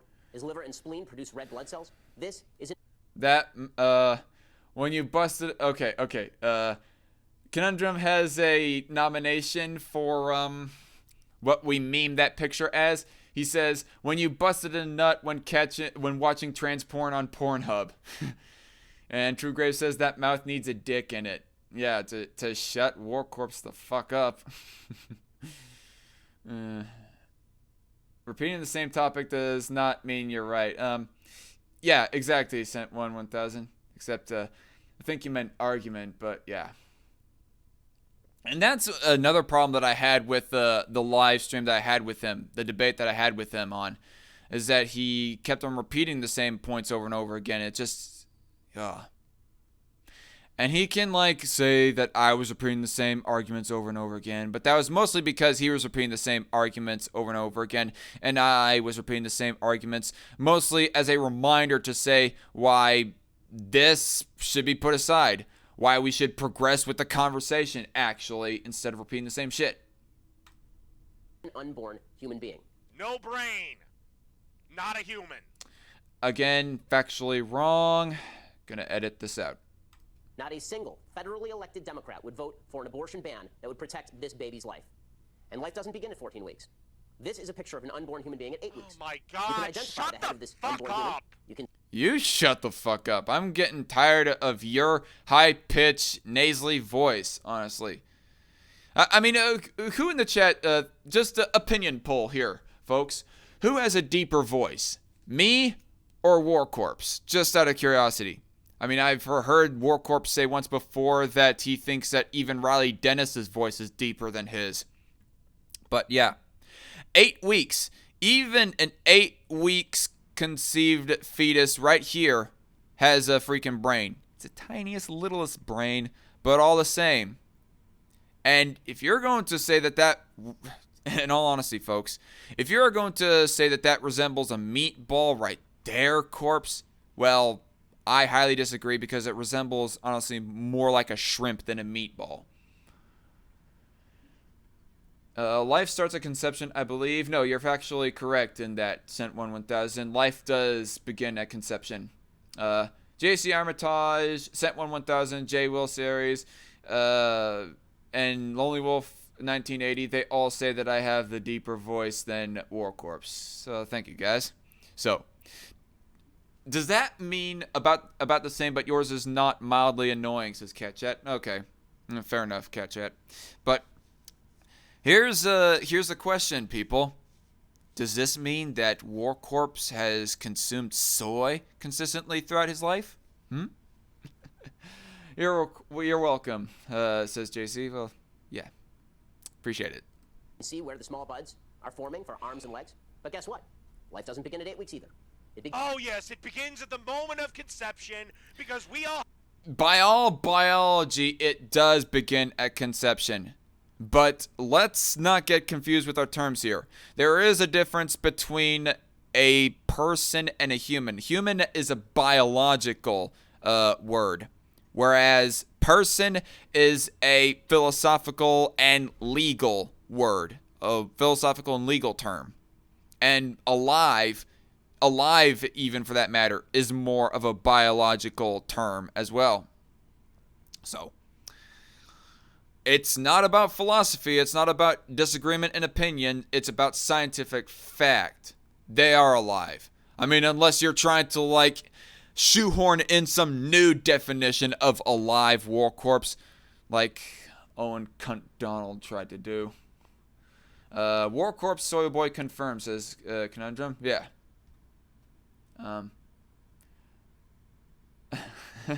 JC Armitage says, damn it, I was just gonna make a soy joke, but you beat me to it. Yeah. Yes, it does seem that the bearded fatty has drunk soy milk or soy products his whole adult life. Just my opinion, though.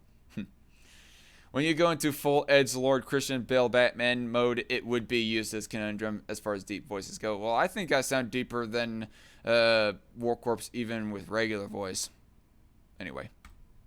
Have to be like Ben fucking Shapiro and fucking live our virtuous, abstinent lives. And that's not what his argument is either.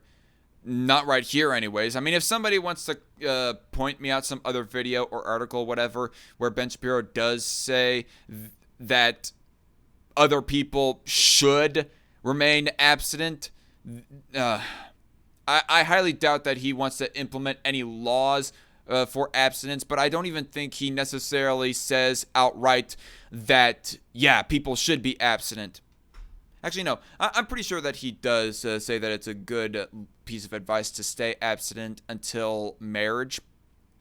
But that's not the argument right here. You can go ahead and have your sex before marriage.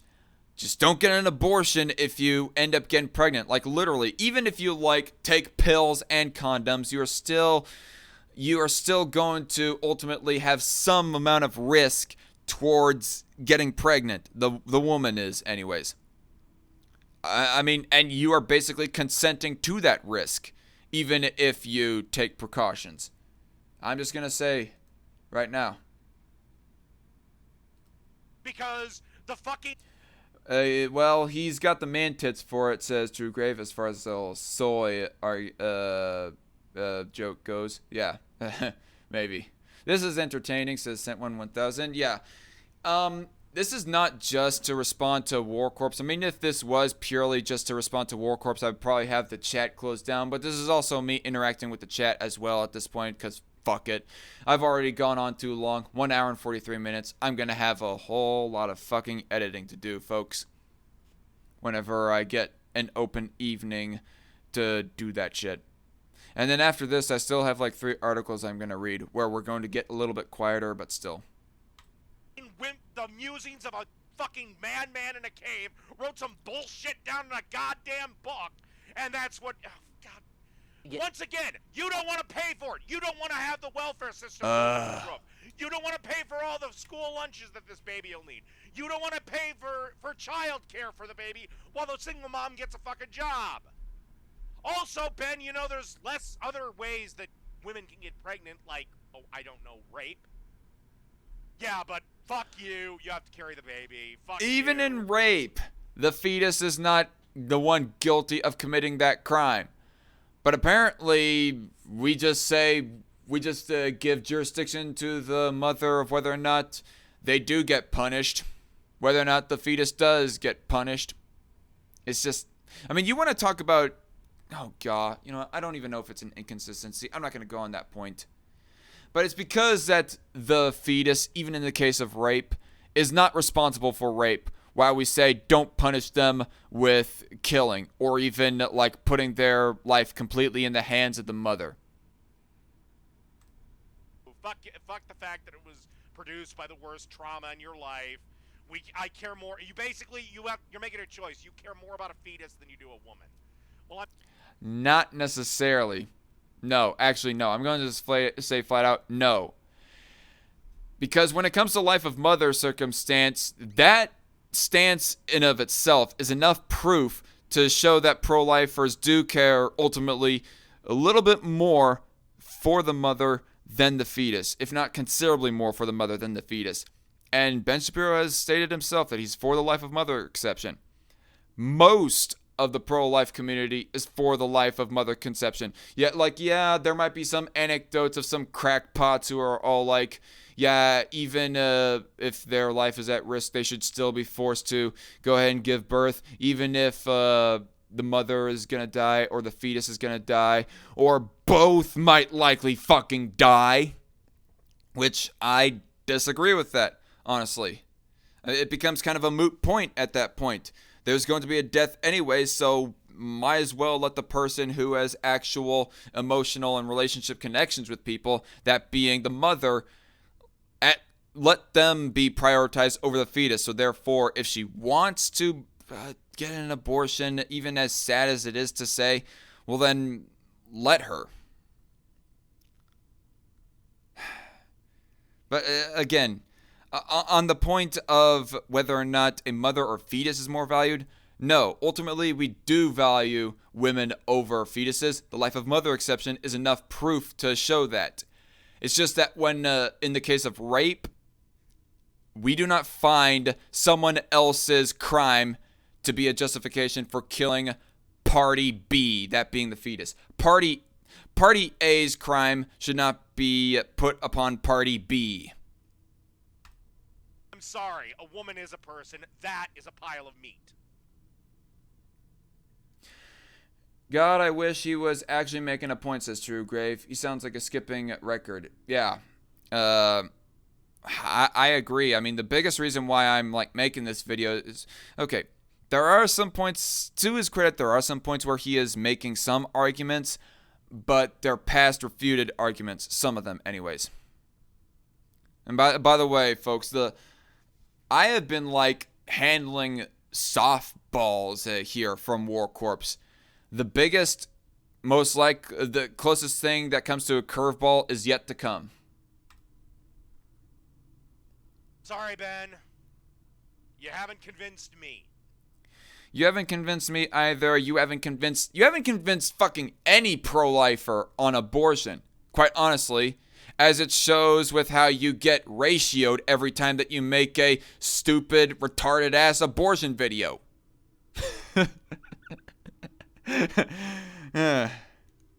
So really, you're one to talk about convincing people. Are you going to debate him again? It says Incredible Aspie. I don't know. And by the way, hello Aspie. Thanks for coming in here. But I don't know. Maybe I'm going to debate him. I'm not opposed to it. I might even say at the end of this video that I am fully open to debating him again, be it on my channel or his channel.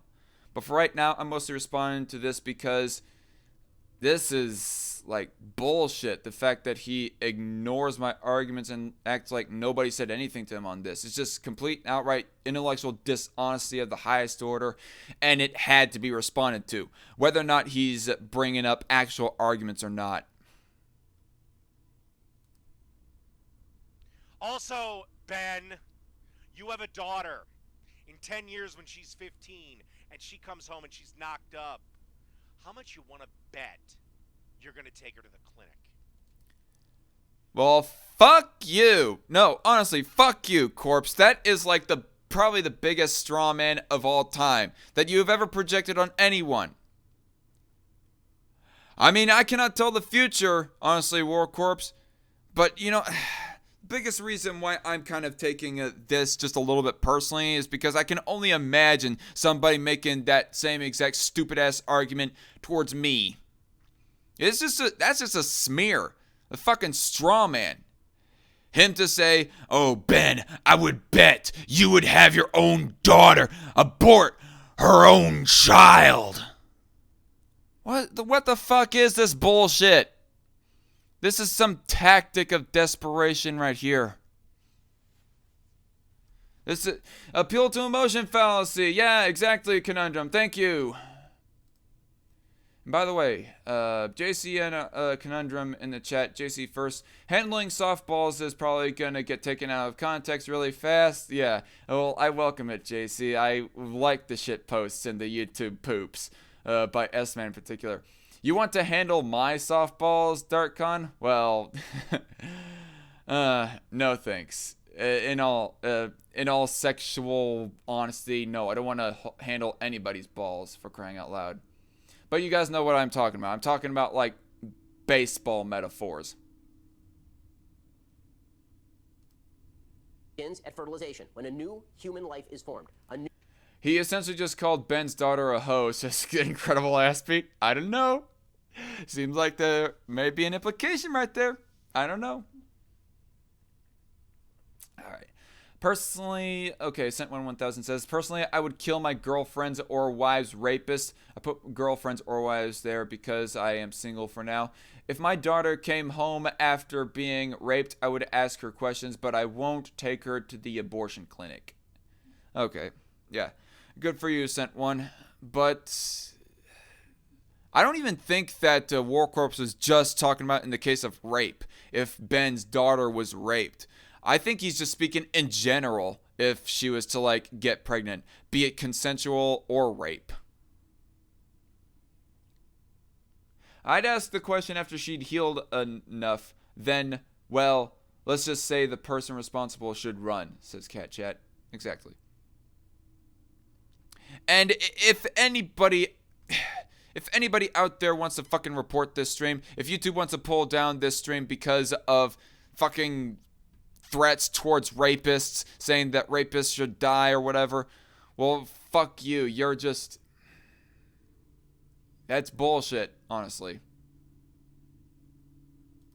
New human being. Oh my god, really? A fucking couple of cells as a person?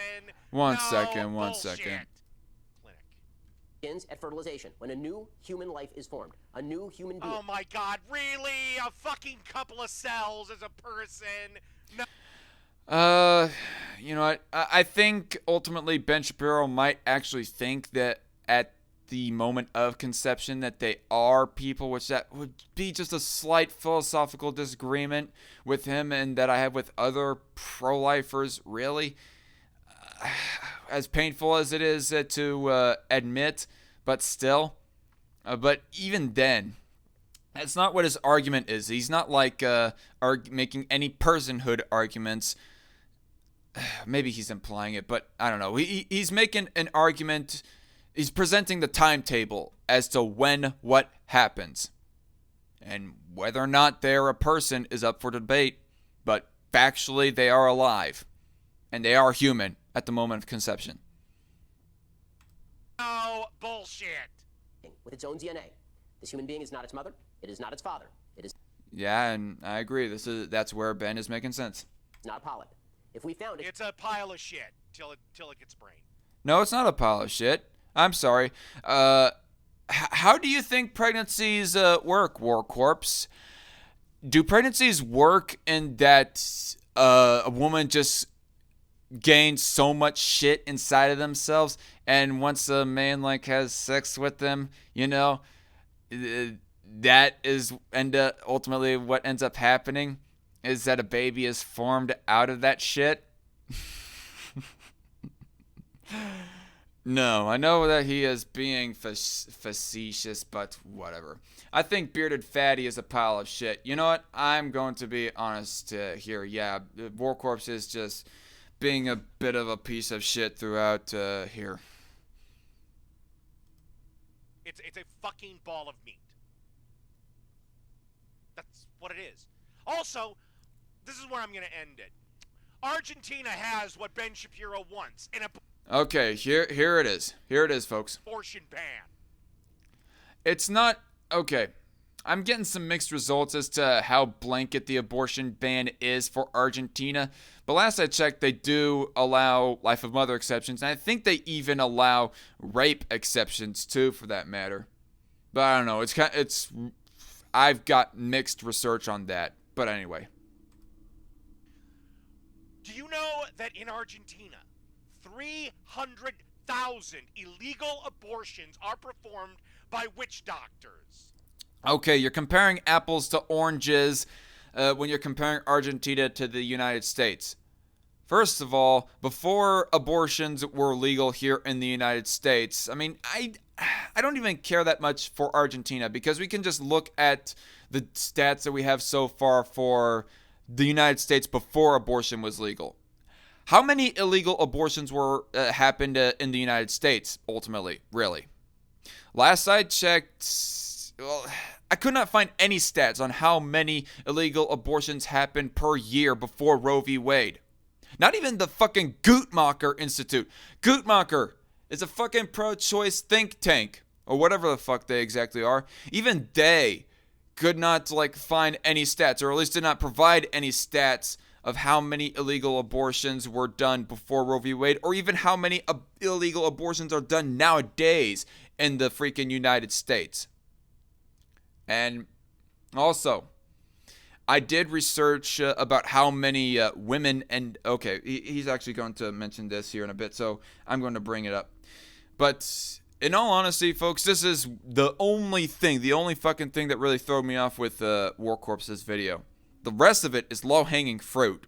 This is the closest thing to a curveball that it comes from Warcorpse, because I did not know this little factoid, honestly. And from my research, the number of how many illegal abortions happened despite abortion being illegal is about right. Although I don't know. It's about 300,000 around that anyways. But I even hear 500,000 maybe. But even then, it doesn't justify actually putting forth the moral precedent. I know that freaking morality should not be based off of law. That law should really be based off of morality. Objective morality, anyways, not the subjective stuff like when it comes to homosexuality or whatever. But really, it puts forth the precedent anyways. It's about the precedent as to whether or not it's okay to get that done.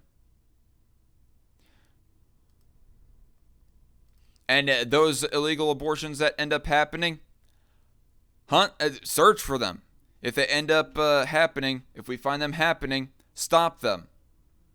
I would also ask, how efficient is the police force or whatever counteractive measurements that Argentina has towards preventing abortion clinics from being established, or even back alley abortions from happening? Because I know that people have problems with the police here in the United States, but at least they somewhat try to freaking prevent illegal things from getting possessed by people. I mean, there's some of that happening with, with gun rights, with the red flag laws and all that shit, obviously. And I'm just bringing up so many arguments at the same time. But the drug war, that would be an example of, it's not really that efficient because there is still ultimately a black market for drugs, but there's still confiscations going on.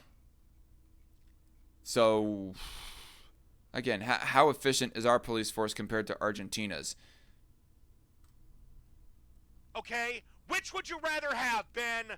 This video is a back alley abortion, says Conundrum. Yeah, exactly. 300,000 back alley abortions that end with 30,000 women dying, or in your case, 60,000 people? 30,000 women dying. Where did you get that fucking stat? Because last I saw, it's not even 5,000. It's something around 2,000, if I remember correct, on how many abortions like end up self-induced or illegal abortions end up in death in Argentina. Where are you getting that fucking stat? Let's see if he like provides any citations. No, of course not, because Warcorpse is just lazy like that. Absolutely no citations for where he got that stat. At least I'm providing down below the source. At least I think I had the source anyways for Guttmacher. Yeah, the Guttmacher Institute and even Human Rights Watch, who goes talking specifically about Argentina. I have both of those cited down in the description box for some of my stats when it comes to abortion, but he doesn't have any cited down below. Where the fuck did you get that stat? Because last I saw, it's not as high as, what do you say, 50,000? Have been 300,000 back alley abortions that end with 30,000 women dying. Okay, 30,000. No, fuck you, it's not 30,000, it's not that high. And even, I mean, again, apples to oranges. Here in the United States, when it comes to deaths from self-induced abortions or illegal abortions in general, it's almost statistically non-existent. It doesn't even reach 2,000. At least that's according to Micah Curtis anyways. I do not know where he gets his stats when it comes to self-induced abortions and death from them. But from what I've researched, it's around 300. And I've told you before, well, okay, he doesn't end up pretending like I did not say anything in regards to that, but still. For the United States, it's almost statistically non-existent. Only around 300 deaths from self-induced abortion. And Argentina, I'll say you're wrong. It's not 30,000. It's 5,000 at max. Or in your case, 60,000 people? Which do you want? Or do you want them to be able to go someplace and get it safe and get it legally done? I would rather that they did not get it done at fucking all. This is speaking for myself and even speaking for Ben Shapiro. Because people don't want the fucking kid, Ben. Well then, adoption. I mean, ultimately they don't have to keep the kid. They can just, there's even fireman laws. I would actually have to read up on it. But according to fireman laws, you can like just leave the baby on the doorstep of a fire station and they will like take the baby and put it up for adoption themselves. The mother does not have to bother with paperwork for putting it up for adoption. And I know that you're going to like, if you ever go watching this video, that you're going to say the foster care system is shit. But here's the thing. It's better than death. Or at least I think most people would say it's better than death anyways. Better than being killed by someone else anyways. I mean, if they want to commit suicide themselves, well then that's their prerogative. As crass as it sounds for me to say that. But still, at least they're killing themselves and it isn't somebody else killing them in the case of abortion. Tough shit. No, your morality, okay? The way you live your life is a relic.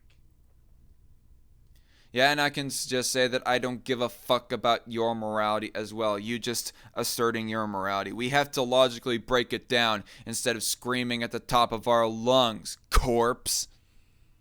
So here's a thought. Why don't you actually be conservative for 5 minutes? Not worry about what other people want to do with their bodies and just shut the fuck up. I don't think he's worried about other people and what they do with their bodies. I'm not worried with what other people do with their own damn bodies. It's what people are doing with a second party's own bodies. That's the case of abortion. It isn't just a woman like getting breast implants, letting themselves go to where they get fat, getting a transgender procedure, getting a tattoo or piercing. This is not that, where they're like doing whatever the fuck with their own body. This is them harming a second person's body, that being abortion. So that's why the whole your anti-bodily autonomy argument is bullshit. He did not say technically that he's anti-bodily autonomy, but that's kind of what he's implying right now. Or sit there and admit that you're just fine with taxes going through the roof to pay for all the new babies. It doesn't even have to necessarily be that taxes go through the fucking roof. We can reform the welfare system so that it isn't given out to a whole bunch of lazy, full-grown adults that can damn well take care of themselves but decide not to because there's no work mandate for applying for food stamps. Instead of that, divert them same funds towards these newborn babies if abortion was to be banned and so forth. Or we can make cuts into other programs from the United States. Heck, let's get rid of the NSA entirely. That will give millions, if not billions, towards funding welfare, to feeding a whole bunch of babies' mouths. I mean, there's other ways of feeding these people than just for fucking raising taxes. I mean, come on, dude. Be more nuanced than that. Also, you're going to have to be just fine with again, 10% of the illegal abortions being performed where the woman dies. Sorry, I was taking a swig right there, finishing up.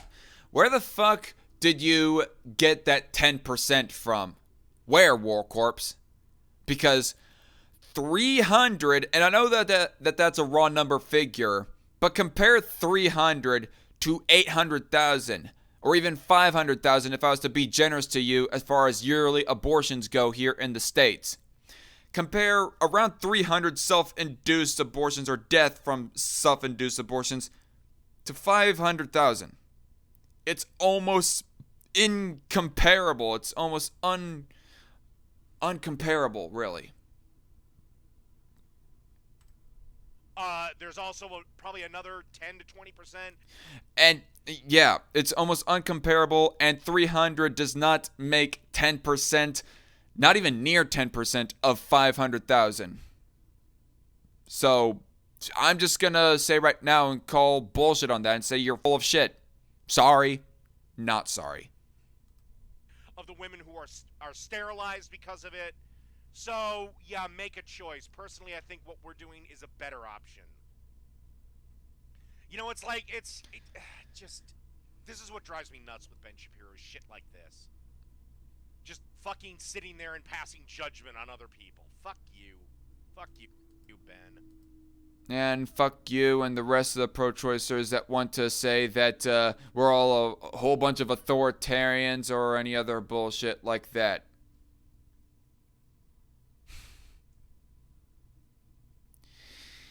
We try to avoid judgmentalism, but you sometimes cannot help it when you are trying to make the point that what they're doing is immoral.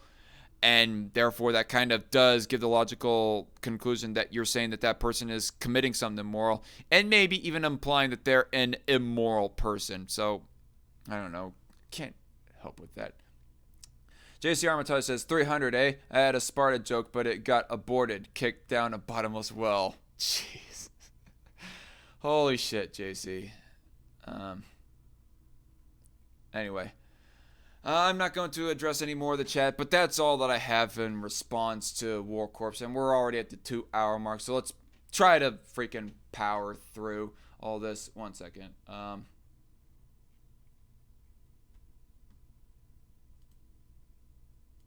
Okay, never mind. I was trying to check some of my social medias right there. But anyway, so on with economics. Man, I said that I was not going to devote the entire stream to responding to Warcorpse, but it practically is. Jeez. I need to find a better way of speaking, a more expedient way of speaking in response to these videos. I am pro-choice, but I am not in all that mind of Fat Squatch with his point of view, says Conundrum. Yeah, exactly. Anyway. Although I do want to add that it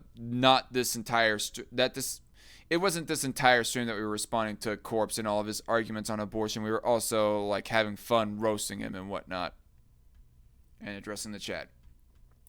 Anyway. Trump's budget shows why we're doomed. This according to Washington Examiner.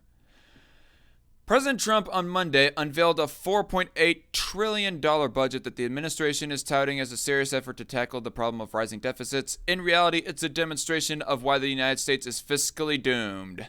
Well, we've been fiscally doomed for quite a while now, but I digress. This was posted only 15 days ago, so this might be still relevant to today. The Trump budget aims to show that the U.S. can start to get the debt under control while increasing defense spending and avoiding tax hikes or structural changes to Medicare and Social Security. Okay, you know what? I almost forgot something, by the way. To set up the stream so I can let my co-hosts come on. Let me bring up StreamYard. And you know what? I'm going to close these down because it's probably going to take up a whole bunch of CPU usage. I already have the links for those videos saved down in the description box below. Come on. Allow. Yes, I know my camera is not allowed on freaking StreamYard when I'm doing OBS. So thank you for reminding me that, StreamYard. Anyway, Strikeforce News, Discord chat. Boom. There's the link. Strikeforce News Twitter group chat. Boom. There's a link. Come on if you'd like, co-hosts. And I'll try to keep an eye out for when you guys arrive. Does that mean I can join or your furry lover is joining? Perhaps. Although I don't think Rational Outlaw was informed about this, but I don't know. You might want to preview the video that you're going to live respond to in case they just repeat the same points over and over like what Warcorpse did.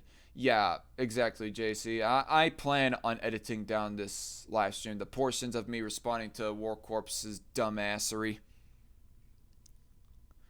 That's exactly what I plan. And then uploading it as its own video, and hopefully it'll catch wind towards Warcorpse.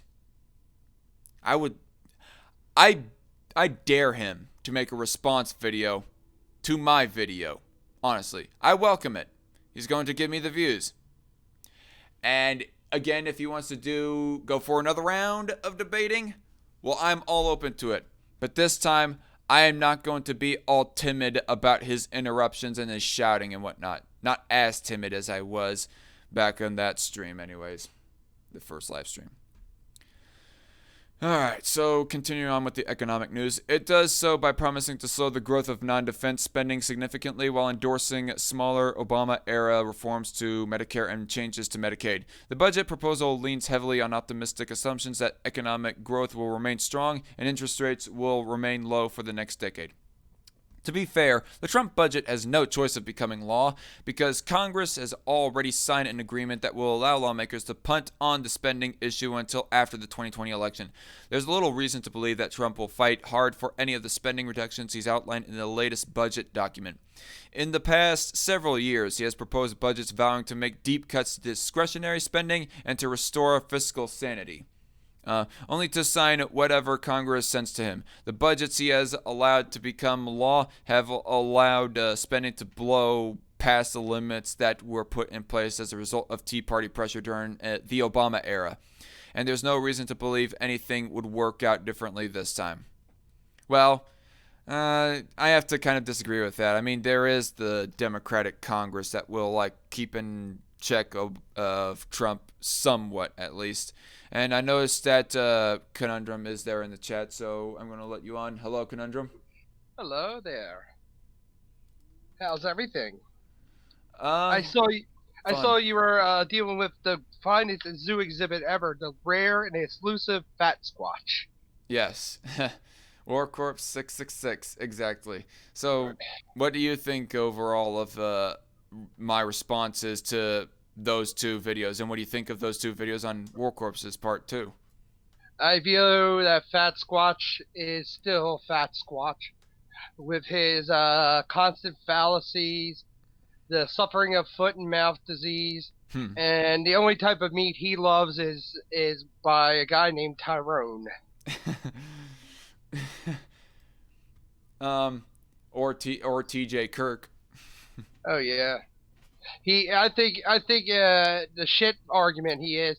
I think he's talking about his birth from TJ's ass after the banana impregnated him. Oh jeez. That's rich. This is okay. This one That is a is Trump rich. article right here. That's why he's full of soy. He's rich in the soy department. Okay.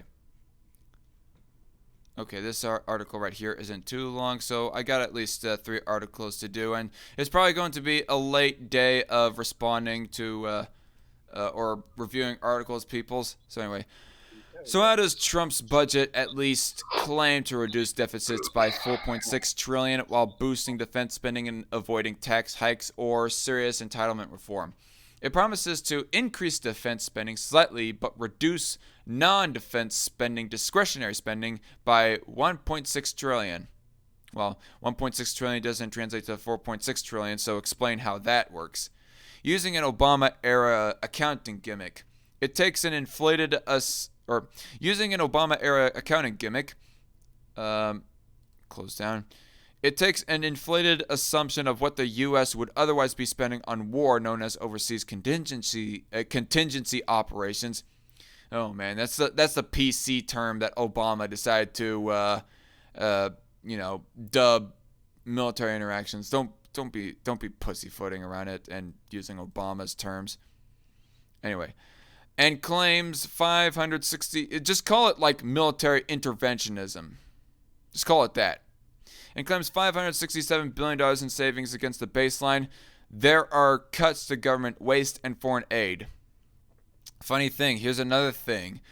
Trump hasn't exactly called back the troops from Afghanistan yet. And I'm not even sure if he's called back the troops from Iraq either, for that matter. So, am I really convinced that he'll actually do anything in that regards, in this freaking regards in spending? I'm kind of skeptical of it. I still think he's using most of that money for the Space Force. Yeah, that might be another case. I mean, he might just divert that spending towards the Space Force instead. Does that mean we're going to be fighting xenomorphs and Yautja? Yes, exactly. Why not? It also means we're going to be fighting Martians and the Na'vi from Avatar. and the Empire, the Galactic Empire. Bum, bum, bum, bum, bum, bum, bum, bum. I hope clone troopers get brought in next. Trump uses cloning for that. then Warcorpse can bitch about if a clone has a right to live. I would say that kind of it does if its own cognizant individual, but anyway. The budget also relies heavily on optimistic economic assumptions. That is very flimsy right there. Which helps shrink deficits by increasing revenues and reducing dependence on safety net programs. In every year over the next decade, the Trump budget anticipates that the U.S. will grow anywhere from 2.8% to 3.1%. That's the change in gross domestic product in one year's fourth quarter from the prior year's fourth quarter. And by the way, I must say, people, that addressing my last live stream that I had, where I was responding to Burger Craig and I was going on about gross domestic product (GDP), and saying how I was kind of disagreeing with the definition of GDP with both J.C. Armitage and True Grave, that I was wrong.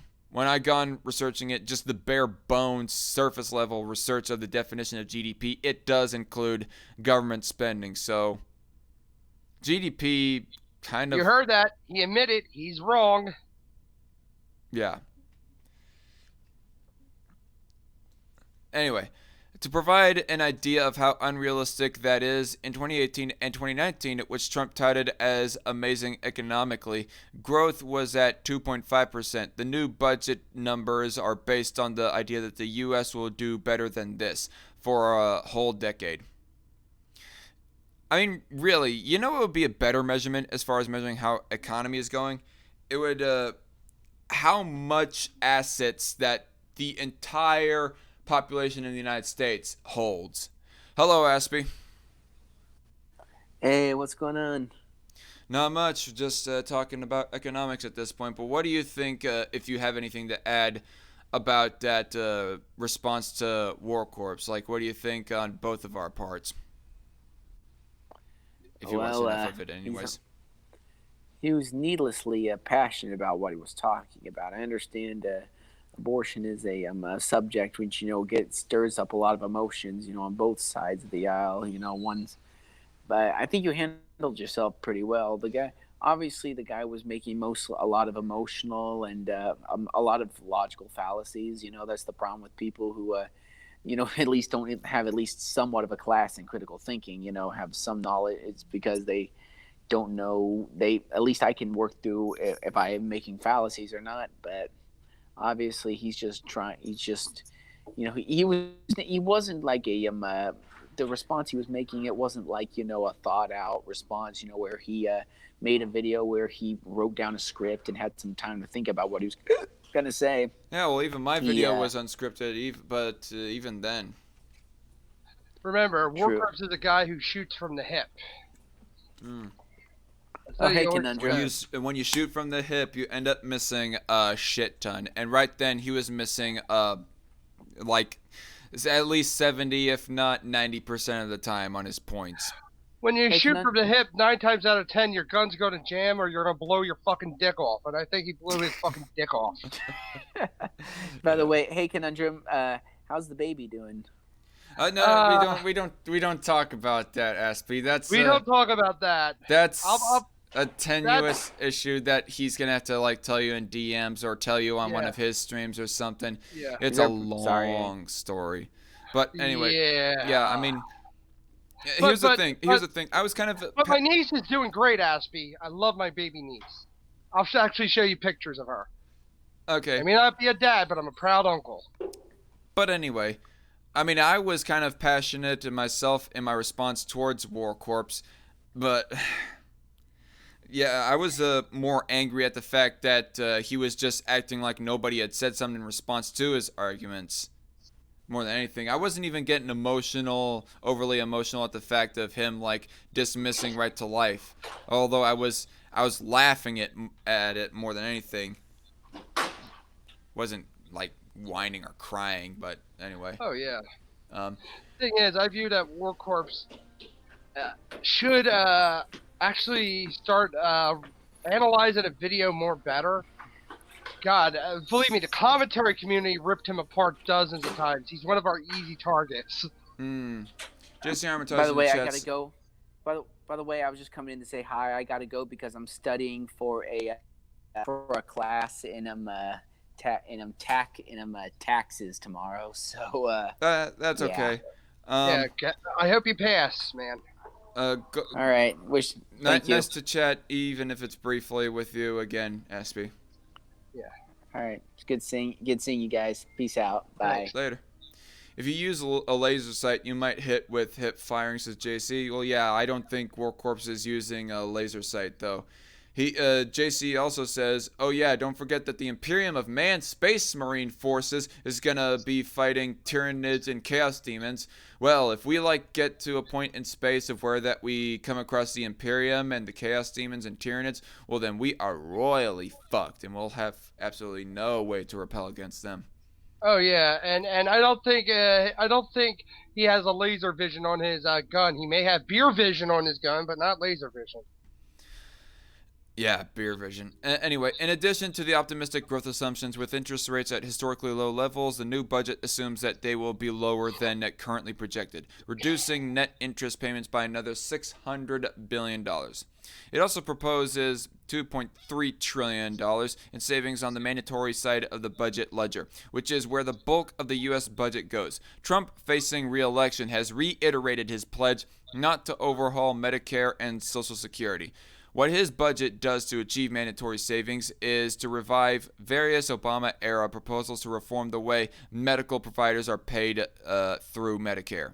At the same time, he would impose more work requirements on able-bodied recipients. of Medicaid, food stamps, and other social welfare programs. Okay, yeah, that'll work in two different ways, folks. On the one hand, you're going to have people actually working so that they'll have an actual taxable income that'll contribute to the revenue. And secondly, you're going to just have people not getting those entitlements to where that it is just obviously self-explanatorily save money by not as many people going on it because, they can't access it because they're not working. If they refuse to work anyways. This will allow him to tout seriousness about deficits to critics among the dwindling ranks of budget hawks while beating back Democratic attempts to argue he plans to gut Medicare. In a meeting previewing the budget, Office of Management and Budget Director Russell Vought anticipated the criticism of those who press for more substantial structural reform to the nation's entitlements. If you're someone who cares about spending, is there any other game in town? Vought asked. There's no one out there that's putting forward spending reductions other than this president. Yet that may be all the more reason to be significantly concerned about the nation's fiscal future. Trump's budget reflects the political reality that neither he nor congressional Republicans have the appetite for large-scale changes to entitlements along the lines of what was proposed by Paul Ryan. Paul Ryan is honestly a little bit of an establishment Republican himself, but I do hear vaguely about how he does want some welfare reforms, but I digress. The only type of entitlement I could think of is the stuff that most of the Democrats want, their entitlements. At the same time, they want to keep increasing military spending and, if anything, cut taxes further. Trying to, here's the problem that I have with people who keep on complaining about tax cuts. It's not in of itself going to automatically decrease revenue. I mean, in fact, the idea behind cutting taxes, Reaganomics in other words, is that if you cut people's taxes, that'll allow people to be able to invest their income in certain assets and in businesses and grow their income ultimately to where that ultimately they're just going to fall on a higher tax bracket, ultimately ending them up contributing more revenue to the government pool of money. So, yeah. I'm going to have to do some Strikeforce editorial about Reaganomics, but basically that's the idea behind it. It just bugs the heck out of me that people seem to ignore that part without actually, responding to it.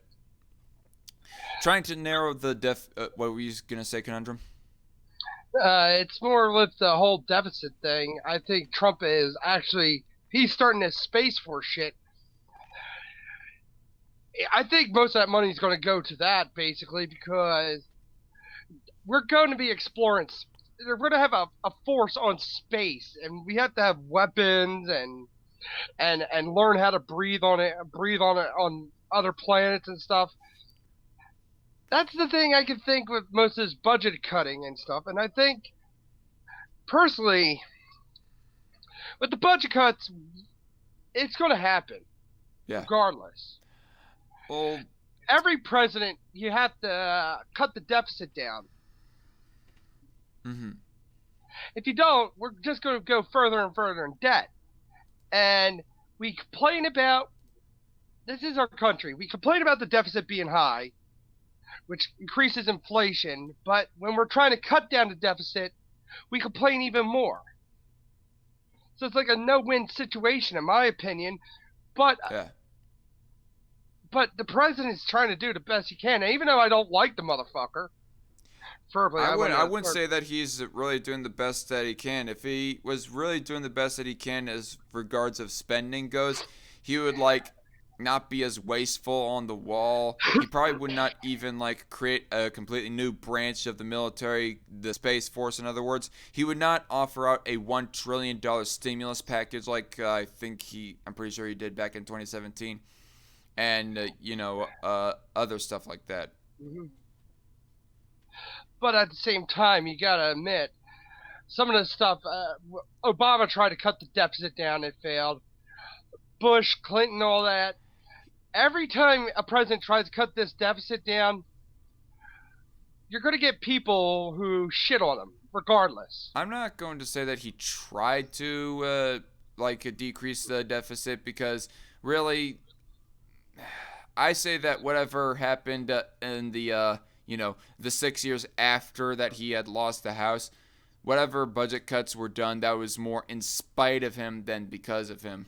I wouldn't say that he was like making any consistent issue to like cut hardly anything except for the military, obviously, despite how much Tim Horn likes to deny that. Remember, it's not debatable. Right. Trying to narrow the deficit within these parameters requires substantial cuts to non-defense discretionary spending that are just as unlikely to be adopted and sustained by Congress as any serious reforms to entitlements. Other than that, his budget plan is based on a hope that the economy stays strong forever and that the markets never get concerned enough about growing debt to demand much higher interest rates. To provide an idea of how much Trump's past budget proposals have differed from reality, I looked back at the first budget Trump released in 2017, which outlined his vision for the years 2018 to 2027. Trump's first budget projected the federal government would run a total of $3.2 trillion in deficits from 2018 to 2027. $3.2 trillion in deficits. Is that yearly? Because that is like almost 6 times of what it was when Trump began his office. Combining results from 2018 and 2019 with the revised projections, the Trump proposal is now expecting $7.5 trillion in deficits. Damn. We're fucked, folks. We're fucked. That's a $4.3 trillion increase in projections in just the first 3 years of his presidency. Instead of running a small surplus of by 2027, as under his first budget, the new budget expects a $435 billion deficit that year. In just 2018 and 2019 alone, deficits were nearly double what Trump projected they would be in the first 2 fiscal years at his presidency, or $1.8 trillion versus $966 billion. Okay, maybe I can give the benefit of the doubt that those deficits right there are not on a yearly basis, actually, and are more on a total for the next projected year basis or something like that. But even if I was to give that benefit of the doubt, $3.2 trillion in deficits from 2018 to 2027. Even like with the current or the deficit that Trump started off with, that being like $500 billion or a little over $500 billion anyways, that would be only like 6 years worth of deficit, extra debt. That would be only 6 years worth of deficits or extra debt put on. So, and this is not a 6-year time frame right here between 2018 and 2027. That's a 9-year time frame. So, I don't know. Washington Examiner is being kind of confusing right now. I do not know if they're speaking on a yearly basis or an overall basis. Yeah, that's the thing. You have to know. That's one thing. They should be more specific. I do generally trust the Washington Examiner, but I'm not saying that they're lying or anything. It's just they need to clarify. Yeah. What's likely to happen in any theoretical second Trump term is the same as what has happened in his first term. Opposition to structural entitlement reform combined with a push to increase defense spending and cut taxes, bold talk of reducing non-defense spending during budget season, followed by him rubber stamping whatever garbage Congress sends to his desk. Yeah. You have to keep that veto pen a little bit more freaking available, Trump. Anyway, go on. Definitely, and stay off the Twitter. What? Yeah, stay off Twitter. Stop making yourself look like a jackass. Yeah, Twitter is his greatest crux in his presidency. Oh, excuse me. But either way, folks, it seems like we're fucked. The article says so, and from what I'm reading, we're fucked. Yeah. Yeah. I don't know. Maybe there's some optimistic news that people can present to me. Yeah, bend over. The booty warriors are coming. NHS staff. Okay, here's an interesting story that I had been presented over Discord. I think it was NHS staff can refuse. No, actually, it was Twitter. It was shared on Twitter. NHS staff, NHS, that's the National Health, National, oh god, I can't even remember exactly. It's the healthcare organization in the UK, basically. Yeah. NHS staff can refuse to treat racist or sexist patients under new rules. Gee, and I thought healthcare was a right, but apparently not if you are of a certain attitude. So instead of the right now, it's a privilege. Exactly. It's only a privilege for these people who decide to be acting like bigots. And by the way, nobody misconstrue what we're saying here. We're not saying that sexism or racism is just fine and dandy, but it almost seems, we're just saying that it seems kind of inconsistent for you to be saying that it's a right, but if they like say something mean in a racist or sexist way towards anyone, they're therefore they therefore have their own right to health care, null and void. That seems inconsistent and kind of bullshit. That sounds convoluted in many reasons, because let's say one of the nurses is trans and you don't know, and the little kid accidentally misgendered a person. That little kid is not entitled to health care. Yeah, I don't know if you would have that many circumstances, but that literally would be, the precedent would be there for that to happen. Yeah. Anyway, the NHS will soon bar discriminatory patients from non-critical care powers that currently the only cover aggression or violence. And by the way, folks, we must add that the NHS, that the UK has an entirely single-payer healthcare system. It's not only paid for entirely by the government, but it's owned pretty much entirely by the government as well. This is another example of the danger of having, honestly, a government-controlled, nationalized healthcare system, and having basically no competition. Sexist. That's what you socialists have. Yeah. Welcome to Soviet Russia. Welcome to the Soviet Union.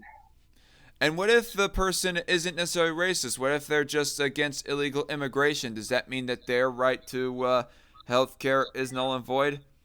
Well, I've been called racist, or at least implied racist, plenty of times by people, both in person and over the internet, just for being against illegal immigration. So therefore, I guess that means that I don't have a right to health care according to NHS. Wow, that seems racist in itself. Just because of a fucking disagreement on immigration. It's not even like I'm saying brown people bad. I'm saying illegal immigrants bad. And last I checked, illegal immigrants are not a race. But Darkon, we have to remember the only race we can hate are the orange men, because orange men are bad. Right. Sexist and racist patients, I almost said parents, could be barred from non-emergency care at NHS trusts under new rules to be enforced from April.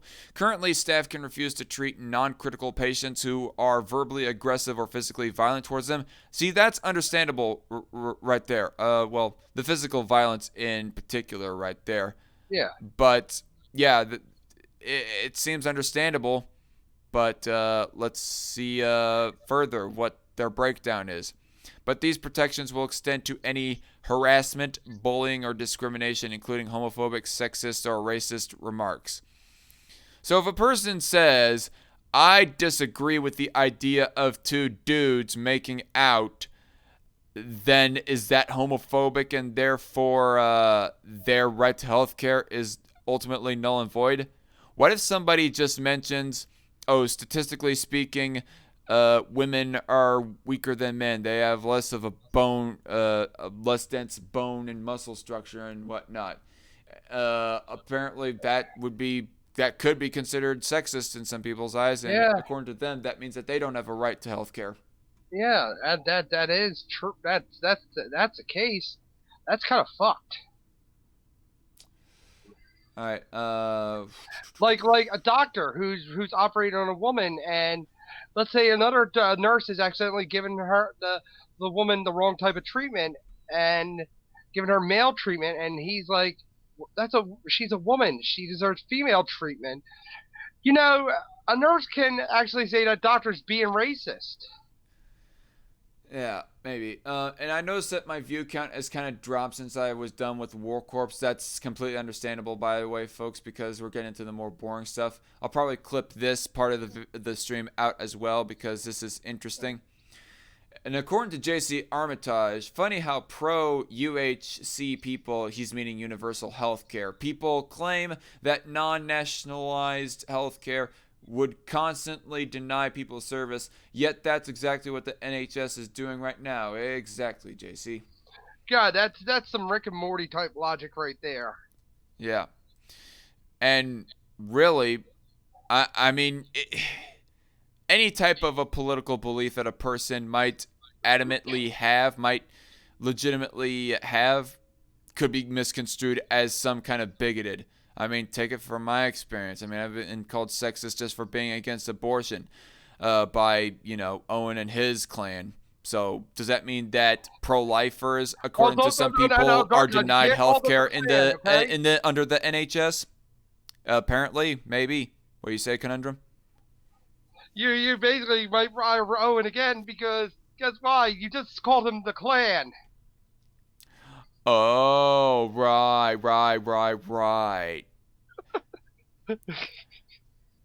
But anyway, people know what I mean there. Yeah. Apparently, I have some secret information, people, that really Owen just leads a bunch of followers who wear a bunch of white hoods, people, and go lynching other black people. They're called the Cool Kids Club. Remember that. Right. Well, I did not say the club. I said a clan. They're the Cool Kids Clan. They're not called the Cool Kids Clan, not technically, but semantics aside and getting out of the way. All right, let's get back to this whole NHS type thing.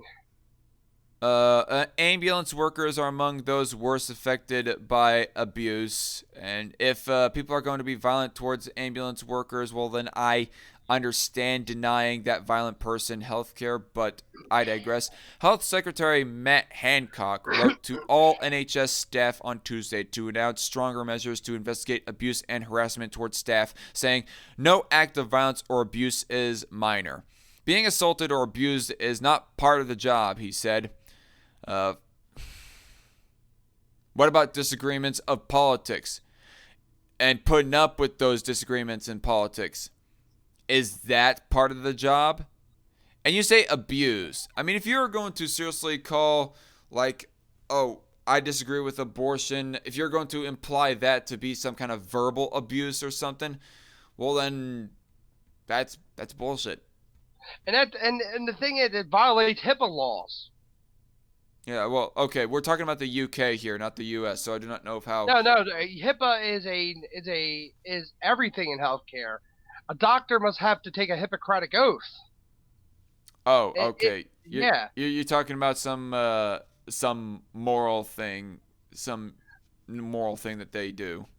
No, all doctors in all around the world, they must follow by HIPAA. Is that some UN organization or something?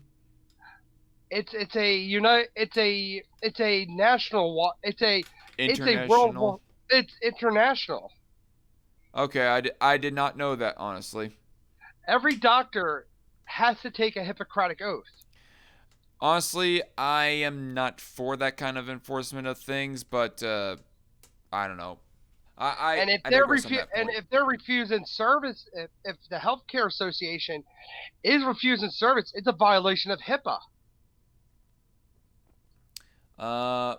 JC Armitage also says, oh, by the way, don't forget that despite the constant complaining from politicians about how the NHS is severely underfunded, quote unquote, the NHS still covers things like boob jobs and acupuncture. I will definitely have to include that in my research sometime in the future, because if luxury things like that is covered under healthcare, under free healthcare, well, then that's absolute bullshit, and I pity the UK people that their tax dollars are being forced to be used on luxuries like boob jobs. For fuck's sake. Anyway, far too often I hear stories that the people you are trying to help lash out. I've seen it for myself in A&Es, on night shifts, and on ambulances. Mr. Hancock said he was horrified that any member of the public would abuse or physically assault a member of our NHS staff, but it happens too often. Mr. Hancock outlined a new joint agreement with police and the Crown Prosecution Service, which will give police more powers to investigate and prosecute cases where NHS staff are the victim of a crime. Go on. And there's another thing that, like, what considered a patient lashing out? Because if the patient has a mental illness, and that's another aspect also. Let's say the person going to the hospital was a sufferer of PTSD, and their PTSD goes off. That they can't refuse a person's health care over that type of stuff. Yeah, what if they act out in their PTSD and it's not anything severe and they're acting out? Yeah. I mean, if they're acting out in their PTSD and actually get somebody killed, well, then that's fine. But if they act out in their PTSD and they get somebody bruised, well, that doesn't seem reasonable. Or say something because it triggers a violent flashback. Shouting something out loud, like saying, "Fuck you! Shut that noise off!" Gah! Or something like that. Or a Vietnam vet's getting treated by a woman who's Vietnamese, and he has a flashback and says some slur. That person, he's not at fault for that. Mm-hmm. That's the other thing I view. This whole thing has a lot of flaws in it. It has a flaw based on mental illness, because there's certain things that will happen with PTSD. Yeah, let's put something forth, people. Nobody is condoning flagrant use of racial slurs. But if a person was to just blurt out niggers or whatever, does that really mean that they deserve to just be let die by this service that they supposedly have a right to? Or worse comes I would disagree. Or worse comes to worse, a kid with autism or is on the spectrum. A person on the spectrum, it's more of a social disease, and if they're going through a lash out, they can't control that. That's something they can't control. And a lash out, sometimes you say something and it's when you're overwhelmed, and when you calm down from it, you feel like crap. You have to apologize. A person who lashes out because of something like that. Okay, I think we get the point, Conundrum. But as I was trying to say, though, I mean, I don't think that healthcare is a right for anyone. I don't think anybody has a right to anybody else's services, and that they should be mandated to provide them that services, you know? So I ultimately do agree that if a private health organization wants to completely deny racists healthcare, well, then that is totally their prerogative within their freedom of association and their private property rights. Really? But that ain't the case right here.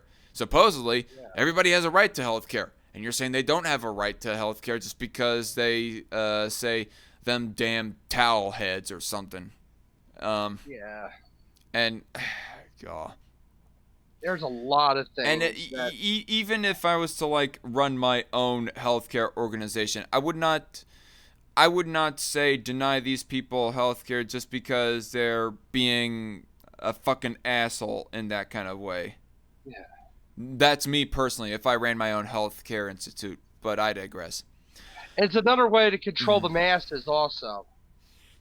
You know, this is kind of a way to control the masses. I mean, a good portion of England does not know anything of healthcare outside of the NHS. The NHS is their daddy in a way, sort of.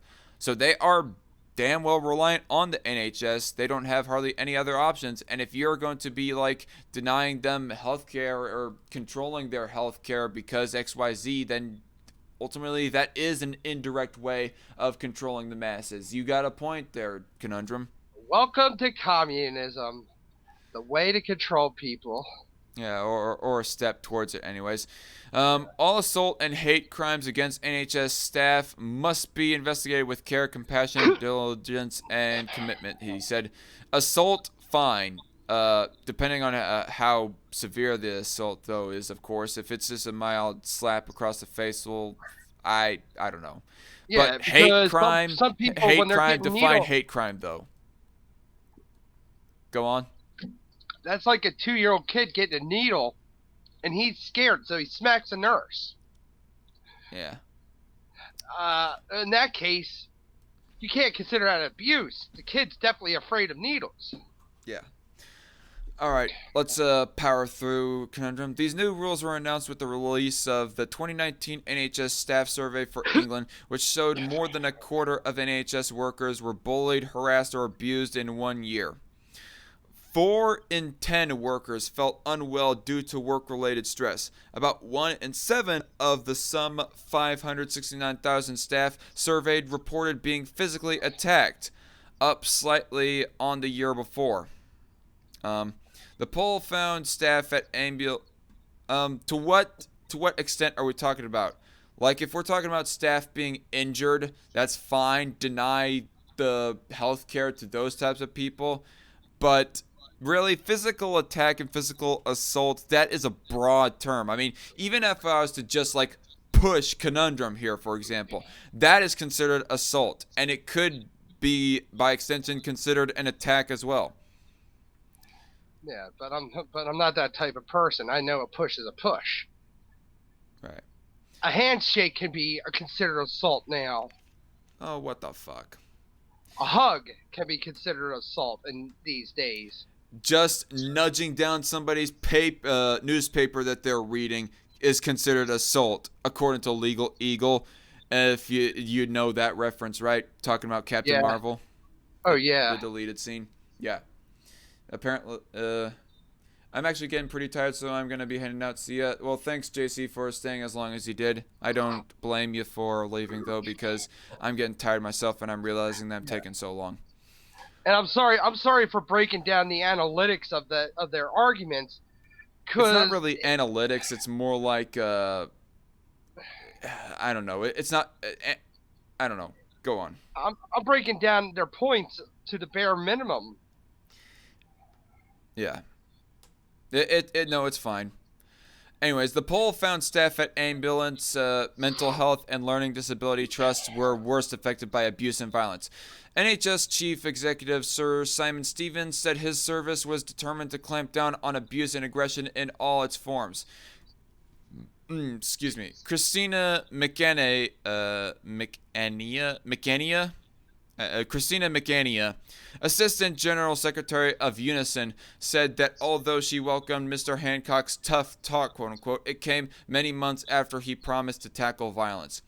These figures show there has been no noticeable change, she said. A separate survey published by the Parliamentary and Health Service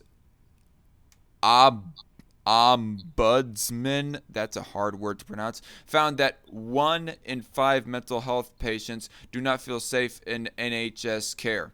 More than half of people with mental health problems in England also said their treatment was delayed, while 42% said they were diagnosed too late. Wait. One second. Let's read this again.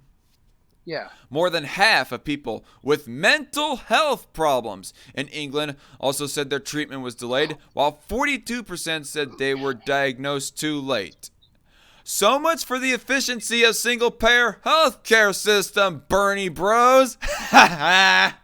Take that, put that in your pipe, Tim Horn, and smoke it.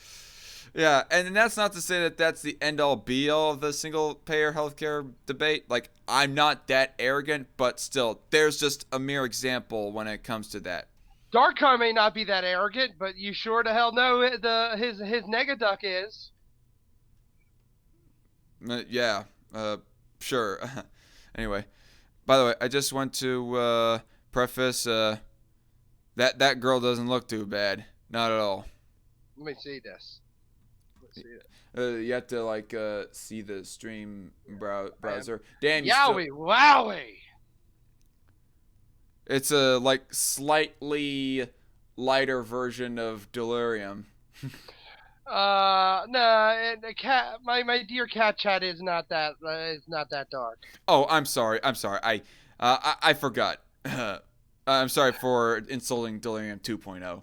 But anyway, Yes. Brandon Paget says, "Damn, you are still alive." Yes, we're still alive. We're not talking about Warcorpse. We're talking about the actual news, and this is probably going to take over an hour talking about Yeah, and I'm news and surprised information. Darkon doesn't know what today is. It's 25th, is it? Yeah. It's a Mardi special Gras, day. right? No, it's a special day. Your birthday? Oh yeah, 41 years of piss and vinegar running through these veins. I kind of thought that maybe yesterday was your birthday. I couldn't remember exactly. But anyway, so last article of the day, folks, as we go reading as to how that the $15 minimum wage is affecting New York City. This according to I the want to New York hear Times. this shit. Yes. Let's get on to reading this. I mean, I have no reason. The New York Times is a center-left news organization anyways. So, therefore, I have no reason to believe at all that New York Times would be lying about some of the negative effects that people are having in spite of the $15 minimum wage, or even in spite or because of the $15 minimum wage, either way. But really, this is what's going to happen if you put forth a $15 minimum wage. People are going to find you slightly inefficient, too inefficient for $15 an hour, and therefore are going to lay you off or decrease your hours or whatever else. And supposedly they're saying because budget cuts or because it doesn't reach within their budgets, they're going to say it's unfair firings. I can only sense, at least, that's what they're going to talk about. But let's get into this article before we end up strawmanning. After winning a $15 minimum wage, fast food workers now battle unfair firings. Well, you're going to get a lot of firings if you don't. Who would have known? Yeah, if you don't speed up your work ethic and actually have a higher quality work ethic. Or get the fucking order right. When I ask for a burger with no tomatoes, I want a burger with no fucking tomatoes. Oh yeah, that's the other issue. The customer is always right, and yet you want $15 an hour for going against that. What you need to know to start the day, get New York Today in your inbox. New York City's fast food industry has served as a laboratory for the nation's labor movement for the last several years. Its workers were the first to stage rallies demanding a minimum wage of $15 an hour. Then they pressed for changes in the way national restaurant chains set their work schedules. Oh boy. Is this like another government dictate of business that we are implying advocating for? Nah, I just love the conundrums that New York's committing right now. Right. Now they are asking the city council to shield them from being fired without a valid reason. Yeah. Because apparently cost inefficiencies, that is not valid reasoning, apparently. I'm sorry, I'm just laughing at it.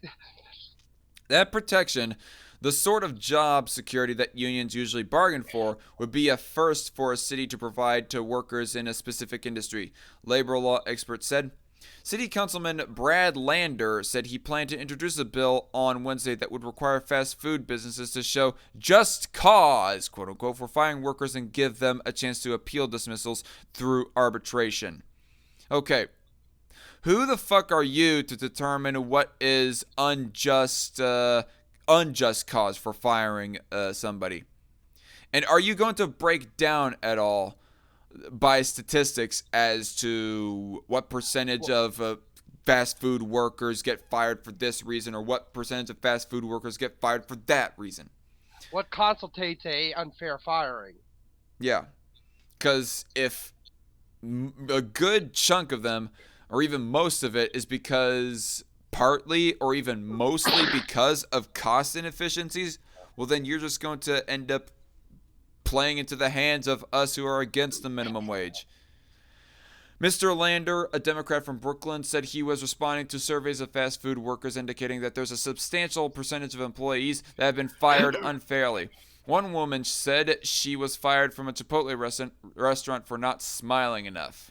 Well, that smile despite how marginal and menial it is, that is still going to like just contribute just a little bit to convince the manager as to how you're worth $15 an hour. Yeah. Otherwise, if you're always grumpy all the time or almost never smiling, you're not going to be fully worth that $15. Or complain about your boyfriend, complain about which boyfriend has the biggest dick, you're going to get fired. But restaurant industry officials and lawyers who represent the industry said the proposal was just the latest stratagem employed by a national union that has been trying to organize fast food workers ever since they first staged protests for better wages and working conditions in 2012. I think that debate has went back further back than 2012 by my memory. So, anyway. The Service Employees International Union adopted the Workers' Fight for 15 campaign, which spurred New York and other cities and states to raise minimum wages to $15 an hour and in some places higher. Yeah, and they did that with Seattle, and look what happened with them. They ended up getting their hours cut back or even layoffs. It wasn't a big percentage, but for the fast food industry and mainly the restaurant industry, that's what ended up happening. Layoffs and firings. I mean, even if it's just a small percentage, that's still like the government artificially inducing that. And again, and plus there is the principle going against the minimum wage, and that is private property rights and freedom of association. A business owner can determine whatever they want to pay their employee. It's ethically their right. They are not hurting their rights. That falls under something that I do want to bring up. Because I remember a person I knew who worked at a Dunkin' Donuts, and they were not getting the national minimum wage. Well, there's something called the franchise. Some franchises will pay below the minimum wage, believe it or not. I wonder what the laws would be for that. I mean, for that loophole. I mean, I praise that loophole if it really does exist, but still. But yeah, I'm against minimum wage because a person like giving you a low dollar wage, you can still move to another business. Your rights are not being violated when they do not pay you a certain wage. You're violating their rights when you mandate them to pay a certain amount to other people that they might not want to pay. I'm against the minimum wage because a lot of it, I have to say, is if you want that be $15, get the fucking job right. Yep. We're always skeptical about any efforts by the SEIU that they're really anything more than a front to help them increase their dues paying membership in their political agenda, said Matthew Haller, an executive with the International Franchise Association in Washington. 2 years ago, the union's powerful locale in New York, 32 BJSEIU, this whole thing sounds like a bad BJ. Successfully pressed the council to impose rules for the setting of work schedules at the city's fast food restaurants and retail stores. Whoa. Successfully pressed the council to impose rules for the setting of work schedules at the city's fast food restaurants and retail stores. Oh, so not only are you dictating on how much they are to pay their employees, but you're also dictating on what kind of hours they're to give their employees. Double whammy against liberties, dude. This is why, yeah.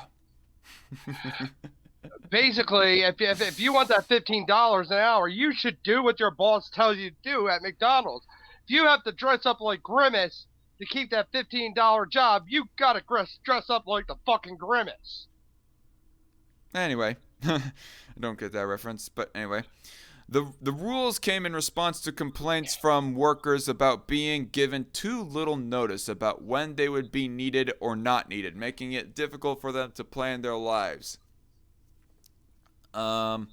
But the restaurant industry sued the city and state court late last year, arguing that it did not have the authority to tell certain businesses how to deploy their workforces. Yeah, fight them. Exactly.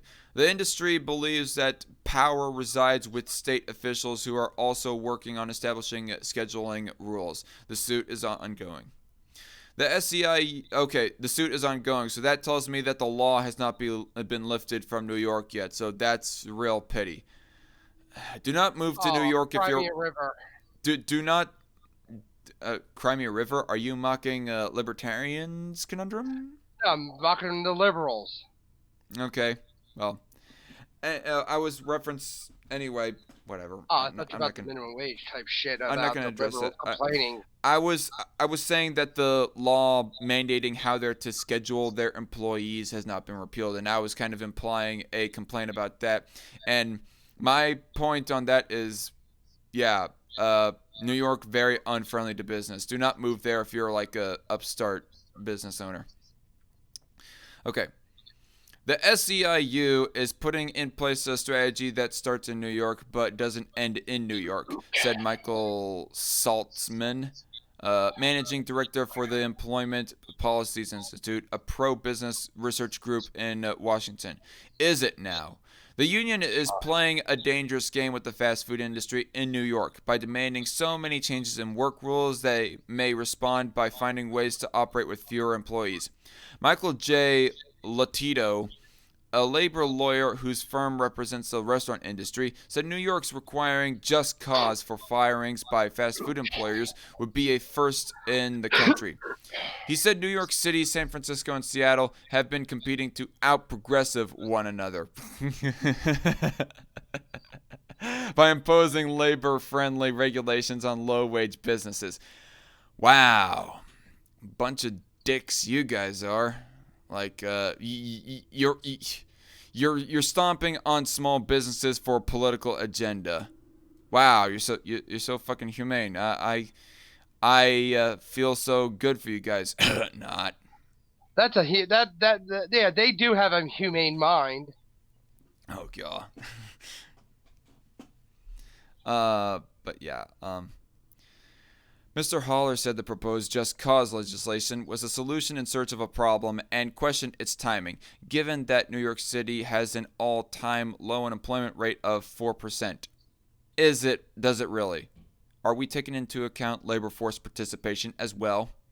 Because if not, well then I want to call bullshit on that 4% unemployment rate. But I don't know, maybe I'll give the benefit of the doubt that it is low unemployment, but you're just increasing the standards for what is classified as full employment, for one thing, and secondly, mandating businesses to hire people even if it's outside of their budget. I don't know. Maybe. I don't want to make assumptions, but I digress. But Mr. Lander disagreed, saying his proposal legislation was needed regardless of whether it might be part of a broader campaign to organize fast food workers. He cited a recent survey by advocates for low-wage workers.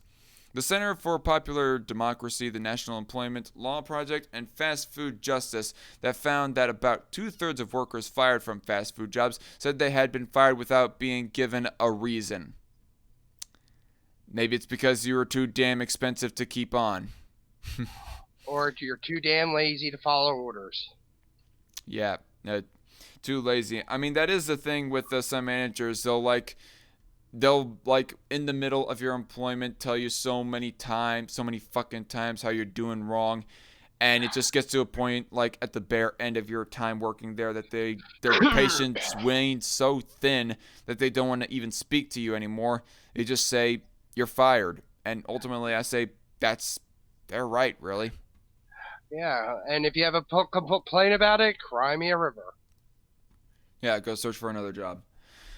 And get better with your work ethic, too, while at it. No one should fear being fired for no reason at all, Mr. Lander said in an interview. This is not saying an employer has to keep a person who's not doing their job well.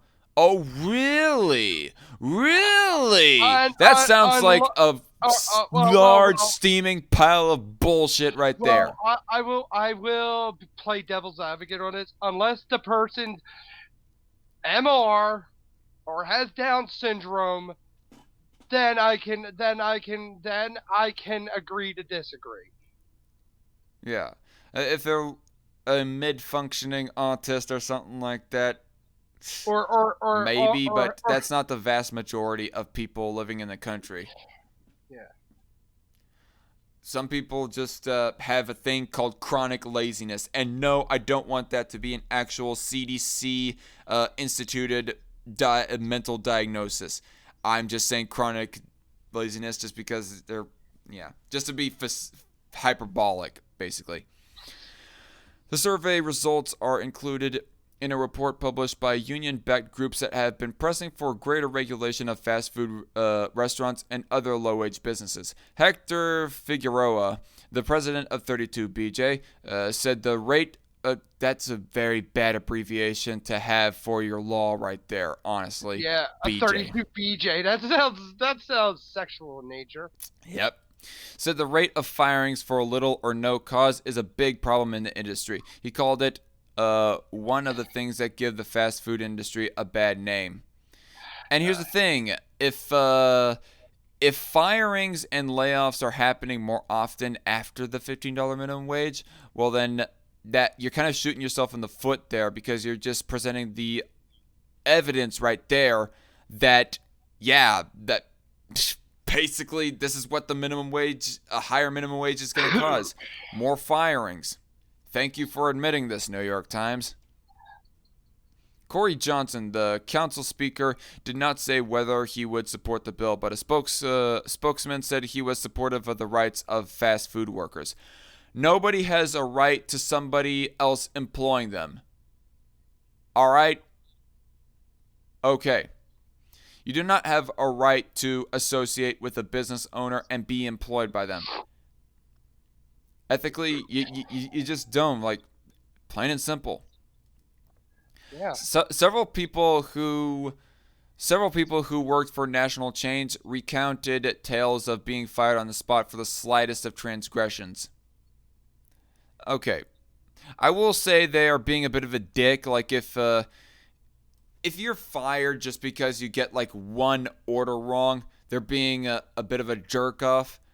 But at the same time, it's point. Again, they're right. You don't have a right to their employment or to be employed by them. Melody Walker, 37, said she was fired from a Chipotle restaurant in Manhattan last summer because her manager said she did not smile enough.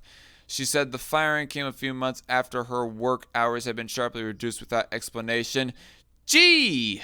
This being on the afterwards of a $15 minimum wage being implemented. Gee, I wonder why. Forcing her to supplement her pay with unemployment benefits and other public assistance. Every fast food job I've had, it's not staple, Miss Walker said. Princess Wright, 22, said she had worked at a McDonald's in downtown Brooklyn since 2014 before she was suddenly fired in November for missing a shift. Miss Wright, who expects to graduate from Mercy College in the spring, said she had called several hours in advance of a scheduled shift to tell her boss that she was staying home to help her landlord out of a jam by babysitting. She said she... No, that's not that. You have to give a 24-hour notice with fast food jobs. 7 hours... No, that doesn't happen. No, it said several hours, not 7 hours. Several hours? Yeah. No, it has to be a 24-hour. Yeah. I mean, define several hours, person. Anyway. Yeah, because if you say in several hours, it has to be 24 hours because they have to give somebody to cover that shift you're taking off. That's the reason why she got fired. Yeah. She said she thought her boss understood, but when she showed up to work the next day, she was sent home and then fired, she said. She argued that she had been diligent and reliable, but he cited some tardiness that she said resulted from conflicts with her classes at Mercy College. I felt like firing me was not fair, but I wasn't sure if they could just fire me, Miss Wright said. I've never been fired from anywhere before. Rather than simply accept the dismissal, Miss Wright said she appealed to a higher ranking manager and managed to regain her job, but not before coming up short in her rent because of the lapse. The steady tide of proposals to impose new rules is frustrating restaurant owners, like Spencer Rubin, chief executive of the Melt Shop chain of sandwich shops based in Manhattan. Mr. Rubin said his company never fires a worker without warning or an explanation. Ultimately, I'm a fan of making our employees' lives better, but some of these rules make it really, really challenging for us to operate, Mr. Rubin said. It is a little odd that fast, casual, and fast food restaurants continue to be singled out. End of article. And that's the end of the live stream too, folks. So I'm going to end it off here pretty soon. But what do you have to say before we cut the feed, Conundrum? Well, I can understand that you have to give a warning. Basically, they should implement the strike system. 3 strikes, you're out. That's mostly every store does. Every business does that. And I think with New York, they should mandate a more way of handling that aspect with the $15, like instead of cutting their hours and fire them over to egregious of things like the not smiling more thing. I understand that you got to smile more because everything you have to smile. You have to, it's called service with a smile. Yeah. But at the same time, I also believe that some bosses can be dicks, and as well as they should actually do a suspension first. Yeah. And I will say that in some of these examples brought here, that they are kind of going too far with of how gung-ho they are about firing their employees in some cases. So we're not justifying everything, but at the same time we're saying it's their right to determine who they want to keep employed or not, who they want to hire or not. And if the whole raise in the minimum wage is causing budget constraints that is causing them to have to make cutbacks, including on labor and employment, well then that not only gives them principled incentives, but also financial incentives as to why they should will fire and probably should fire some employees. So if you don't want this kind of shit to happen, well then don't raise the minimum wage, people. Yeah. That's what I have to say. So you anyway, don't raise it to $15 an hour, just raise it a little bit higher, but not to like an exuberant amount because you're going to have more put upon you. I say don't raise it at all, but okay. Like or institute commission. Commission, that's what I do for my job, and that's a great incentive to keep me working. But anyway, I'm the Dark Conservatarian. This is my co-host Conundrum. When life gives you those conundrums, I'll give you those answers. And make sure to subscribe to my channel for gaming live streams and my reading of my Yaoi fan fiction with me and Dark Khan. And if you guys like this long live stream right here that ended up being too long, honestly, well then please give a like down below, and I'll see you all. Good night, and God bless. And thankfully the stream did not cut off on us. Good night.